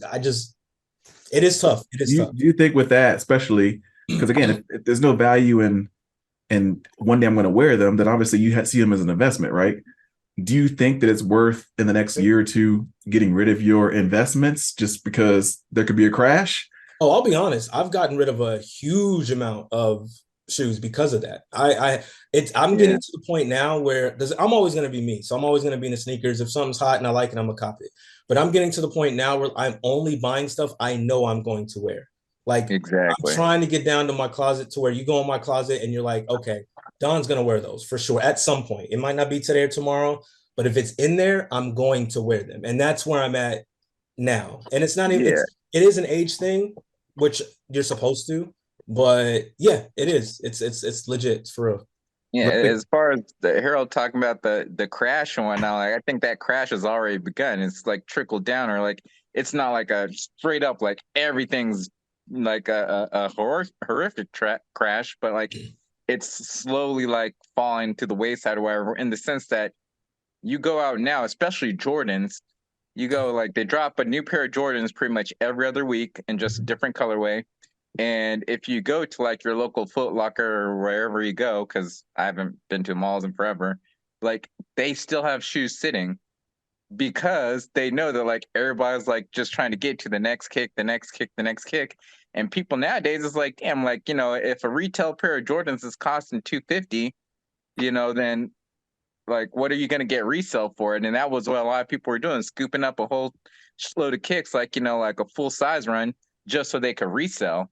And now these resellers, like, they got kicks sitting because no one wants to buy like $300 shoes when they're already 250 and they just bought a pair of shoes the week before or something like that. So I think it's already started to fall to the wayside. If you're holding on to some kicks to sell them, unless they're like really, really, really rare, it's probably best for you to sell them while you can, because they're not going to get much value any longer. Yeah, that's a whole other conversation. But yeah, the resale is dead. Resale is dead. Like you said, you can go into any store, and if you want a pair of Jordans now, you can go get them. Like those days are over. That's why Nike keeps increasing the retail price, is to like kill off the resale market, and they've done that. So if it's not a Travis Scott collab, or if it's not some type of store collab, a boutique collab, or anything like that, you're not making money on sneakers anymore. That's dead. You know what I'm saying? Like that, short of it being like you going out there and finding like pretty good, yeah, gently used shoes that you can get for $70, turn around, clean them up, and flip them for $150. Like that's the hustle, that's the wave. But going to get the brand new Jordan 5 that's dropping for, everyone thought the DJ Khaled shoe was gonna go crazy. Oh, it's DJ Khaled's collab, and it's like premium leather. It's about to be an $800 shoe. Fam, them joints are sitting everywhere. You can get them under retail. So yeah, resale is dead. For everyday purchases, resale's dead. Good. Yeah, I feel you. Yeah. That's very good. And it sucks in a way. It's cool that they making it where the retail is dead, but it sucks for the consumer at the same time when they're raising the prices by a bill just to kill it out. Like now the person still end up paying these resale prices, but they're just selling, getting it right to the freaking Nike and stuff. So either way, it sucks. But it doesn't, because like, we buy it. Yeah, so it's better. I'd rather give it to the company than this person I bought 10 pairs of shoes to take advantage of these other people. So I always say I respect the hustle. And if the hustle is, you have a product everybody wants, and if I up it $10-20 and y'all still finna go buy it, I respect the hustle. And the thing is like they know what they're doing, because again, stuff is still sitting. So it's not like everybody is jumping to that oh, they raised it, I gotta go get it. No, a lot of people are like 220, 230, I can't do it now. But Nike's still making their bread because they know there's still that huge demographic of people that are still going to go buy something. Yeah, I can't sit with the I respect the hustle aspect, though. I mean, to an extent, in regards to resellers, because sometimes there's certain hustles that I don't think are worthy of respect, and one of those is reselling, in the sense of like, all right, like the Stanley Cups, all these, like Valley Girls and stuff getting into like those, like those cups basically that you put your drink in and whatnot. And I guess they had like a release of some in Target, like Valentine's Day color or something like that. And all these people rushed, to grab these cups. And it's like, what if someone like, had the inside job or whatever, and they actually, grabbed up all those cups? That'd be like me. I don't even know this. I just know they're called Stanley Cups or whatever, Stanley something. Like if I were to scoop up all those, knowing good and well I'm not going to use one of them, but then, go ahead and flip them for like, 10 times the price. Yeah, I'm making money, but like I'm making money off of something I have no passion for, I don't care for. I just want to, sucker people out of things. And it's a completely different, it's a completely different situation, but another hustle that would be one that I wouldn't respect and that you shouldn't respect would be drug dealing, right? Dude can sell drugs and they can make some money and stuff. Are we supposed to respect that hustle? Like you're like, doing some harm to people and everything. Again, completely different situation, but it's just me in regards to pointing out like, all right, yeah, there's certain hustles that, people aren't cool with. And that's one that I'm not cool with. I don't care for that hustle. Like I guess Go I ahead look and at sell it your different. damn I feet look at it finder. different. I respect that hustle. If you Yeah. want to sell feet pics, that's cool. Other people would be like, "Nah, that's a horrible thing. How can you do that?" But I'm cool with that because you're not fucking anybody over. With drugs, you're fucking somebody over. When you're hogging up all these shoes that people want, you're fucking somebody over. When you don't even want the shoes, that's a hustle I can't respect. That's me though. I think I guess the only reason why I respect it is because these are willing participants that are willing to spend this money. So yes, the Stanley Cup thing. Hold on, the Stanley Cup Drug thing. addicts are willing. I agree. The Stanley Cup thing, I don't get it. I don't get it because it's a cup, but I respect it because number one, you saw people like lining up at 6 a.m. at these Targets. So if they're willing to line up at 6 a.m. at Target and they bought that, it was $45 retail.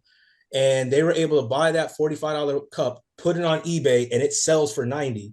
I respect that because they know that there was a supply and demand for this said product and that there are people willingly to spend their money because they want that product so bad. You want to call it, oh, they screwed them up on it because I don't care about it. That's business, fam. There's people that don't care about Chick-fil-A's, but they buy them to franchise it to get you the product you want. There's people that I don't. Just because If you're business doesn't willing, mean not bad business. if you're willing to spend the money, I'm not gonna be like, oh, you screwed me over because I got to spend 2 times to get this product. It is what it is. So if she's willing to suck my for this for this heroin over here, then it's all good. For the Stanley Cup. No, not for Stanley Cup. For this heroin, for this cocaine, for this crack rock. Like if she's willing to do whatever, if he's willing to rob this family to grab this money to buy my product, it's okay because hey, I got the product. That's what you're saying. If you're that's taking slight advantage. It's a business. And that's what I'm saying. Just because it's good business doesn't mean all business is great. And that's why I'm saying I don't respect the hustle. Like I don't respect the drug dealer hustle. I'm talking about Stanley's, fam. You're going from one edge to the other. Like I did acknowledge, yeah, it's a different scenario, but it's still a hustle that I don't quit. I don't quit the drug hustle, and I don't quit like the hustle of like hoarding, just grabbing all the product for one person just so you can sell it to someone else. Like that goes with everything. Like if you're buying all these tickets to this concert, now and there's differences, right? So if I happen to if I happen to be a fan of like some artist or something like or basketball, right? Like, all right, yeah, I like won the raffle for like the NBA finals. I got tickets to the NBA finals. I know I'm not going to go to the NBA finals, but hey, I got these tickets. Let me go ahead and sell them. Cool. I don't have anything wrong with that. That's fine.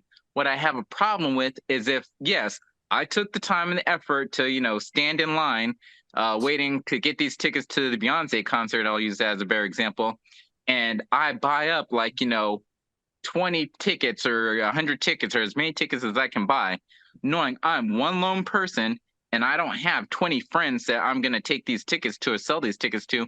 I'm just buying all these tickets because I know that I can flip them for a shitload of money. That's that type of hustle I don't respect. So then so it sounds like you're hitting on economics. The basics of economics is supply and demand. That's been since day one. That's with everything. It's not just material things. That is supply and demand. So again, selling crack is all right to you. That's what you're saying. Bro, what is it with you and the drugs, bro? No, because ain't no one talking about drugs around here. Because that's one of the biggest hustles out there. Selling drugs. So no, 2 points. No, I agree with you. I understand what Brian's saying. I understand what Don is saying. So 2 points, as far as one on that, to taking on that side of the concert tickets. Same thing happened with that Taylor Swift because she sold it initially at bottom prices, but a big company bought them all out, like Ticketmaster or whatever. Big company bought them all and then flipped them and did it for 10 times the amount. She was selling it for $100. Now they're $500 tickets. So the big companies can do that all the time. But the people buy it willingly. Exactly. People bought them like that. And to my point, that's BS, but that's the way the world works. It is what it is. It sucks. And if you know what, look, if you want me to keep it a stack, if you want me to keep it a thou wow, I respect all hustles, okay? If a man is willing to stand on the corner for 12 hours a day with rocks in his hand and people are willingly come up to him to get it, I respect it. Say what you want. Do I agree And with it? No. Is I it for don't like me? it. No. Like I said, I would I never do can that. accept it. It's more of accepting than liking or respecting. I just accept it. Like I like. I can't knock the hustle. That's all I'm gonna say. Jay said it best. I don't knock the hustle. Do I agree with it wholeheartedly? No.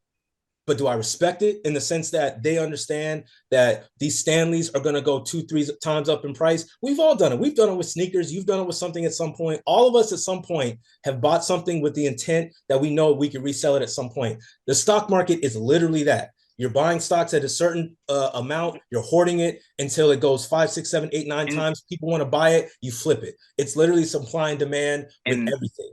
I respect. That is fine. That is fine outside of the greed. The greed the is the part that it. I'm not big on. I don't care for the greed of it, and just the moral aspect of it too. The moral aspect, you buy stock hoping that this company is going to do well, and then once you are comfortable or you're like, I don't need it anymore, then you go ahead and you sell it. Well, no, people buy puts. People buy puts hoping that they don't do well and they still make money. And when you sell it for a higher price, you're wanting to make money. Wanting to make money is not being greedy. That's not. I don't see that as and that concept is not bad, but the greed comes into play, and that's why stocks wouldn't be something I'd associate with the point that I'm trying to make. Because if we're looking at it from the stock point in comparison to the shoe resellers and stuff like that, okay. This company comes out with an IPO. They just released stock in Stanley cups, for example, right? You don't have the ability to buy the entire set of stock. If it comes out with 1 million shares, you don't buy all 1 million shares and then you're able to immediately resell them for $1 million per share. No, you buy your portion of shares that you bought and then you sell your portion when you want to. Just like if you're a dude and you go there and you buy 2 pairs of a shoe because you want one to rock, one to stock, supposedly, or whatever the case may be, fine. And you end up selling both of those, that's fine. But when you have an in because your cousin works at the Foot Locker or whatever, and they already set aside a full size run for you, knowing good and well you're not going to be wearing every single pair of those, and you don't have family members you're going to be selling them to or giving them to. But no, you're holding on to that because you're going to go ahead and turn around and sell it to someone else when they could have. The person right behind you, it was a line of 10 motherfuckers, and you were the 5th one or whatever, and you bought all the rest of the shoes so that person 6, 7, 8, 9, and 10, they can't get them. And right after you buy the shoe, you walk out the store and you're like, all right, you want this one?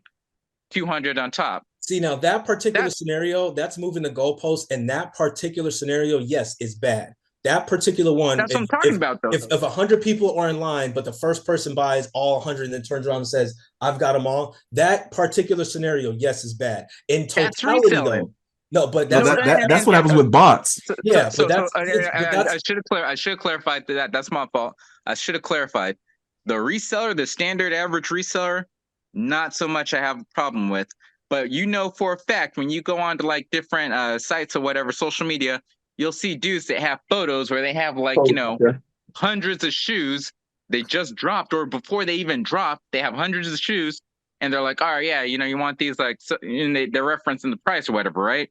It's those resellers where it's full-time job and they're buying again a full size run. Those are the ones I can't respect it because one, morally it's bad in my opinion. Because again, the greed aspect of it, and 2, you're just being a dick because you don't even have a love for the shoe or whatever. It's just hey, this is a way for me to get money. I'm gonna get it. I don't do drugs, but hey, if this is a way for me to get money with these drugs, hey, let me do it. In that particular scenario, yes. But in terms of just the everyday, I'm gonna buy this to flip it because I don't care for it or whatever have you. I respect the hustle, fine. And even in regards to just everyday drug dealers, if you are, again, you're standing on the corner for 12 hours and people are just randomly coming up to you to buy stuff, look, they're willing participants. You have what they want, despite what you want to say. It's a hustle. I respect it. You know what I'm saying? Same with Same with the concert tickets. You bought 5 concert tickets because you know they're gonna make money. I respect the hustle. If you know there's a supply and demand for whatever it is out there, if you can get it willingly, not you have an inside and you get thousands of pairs or whatever, but if you willingly put in the time, put in the work, and you can get the product, you're gonna make 10 times. I respect the hustle each and every day.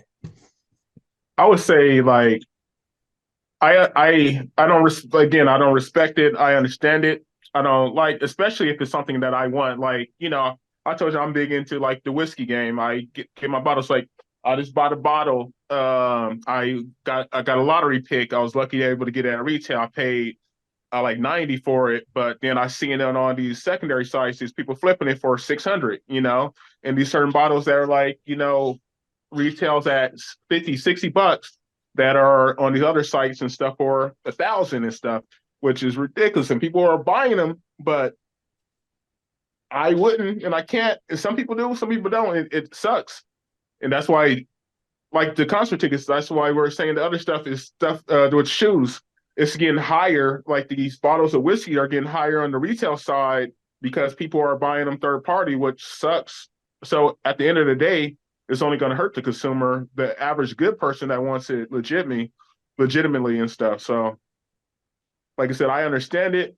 It's economics. I got an A in economics. I understand it, but I don't have to like it. I'll say this: if Don, if you're respecting the hustle in regards to the person that puts in their time to make sure that they're in line to get these shoes or get this product, whatever the case is, and they have a large amount of the product, this person gets, even if they get as many as they can of that product, but they took their time to wait in line. They didn't use any bots. They didn't use any fraudulent routes to obtain what they got. I will accept and acknowledge, yes, like respect their hustle because they put in the work and the effort. I think, however, a lot of times when it comes to the shoe game, there are those, again, using bots, for example, having people or having coworkers or having hookups or connections with people to get shoes before they even drop, things of that nature. And when your intent, your sole purpose is to take advantage of people, morally, anything where you're trying to take advantage of people, I think that's already a knock for me. I can't F with it. But if you're more so, hey, like, like this opportunity was available to me, either I won this lottery or I just stayed up late and, made sure I got in line and I saved up the money for this and so on and so forth. If you do everything the right way and you're able to make a profit selling this product, whatever, etc., I can agree and acknowledge, and I side with you there that I can respect that hustle. Even if it's 100 pairs of shoes and this store has only 100 and they let, like you in line, there's no limit to it, how many shoes you can buy. They let you buy the shoes. You stayed up, you got in line and you're able to do that. Hey, salute to you for that hustle. It's just that a lot of times I don't think that's the case. And that's why generally I'd be like, yeah, I can't respect it because, again, these guys, they use these different ways to obtain what they can only to sell it. And, screw over like the young guy or the little guy. Well, I didn't think that's where we would land, but we went all the way around to the drug game and back. Didn't talk about the Chappelle special. Didn't talk about Dr. Umar and his punk ass. Didn't talk about a couple things, but it's all right. It's a good session nonetheless, especially our comedy chat and music chat. Always good conversation. Always good. That's what the man for. Good conversation without getting offended. That was good to see y'all. Looking good. Yeah, for sure. We just got to do it again soon. We can follow up on other things. Facts.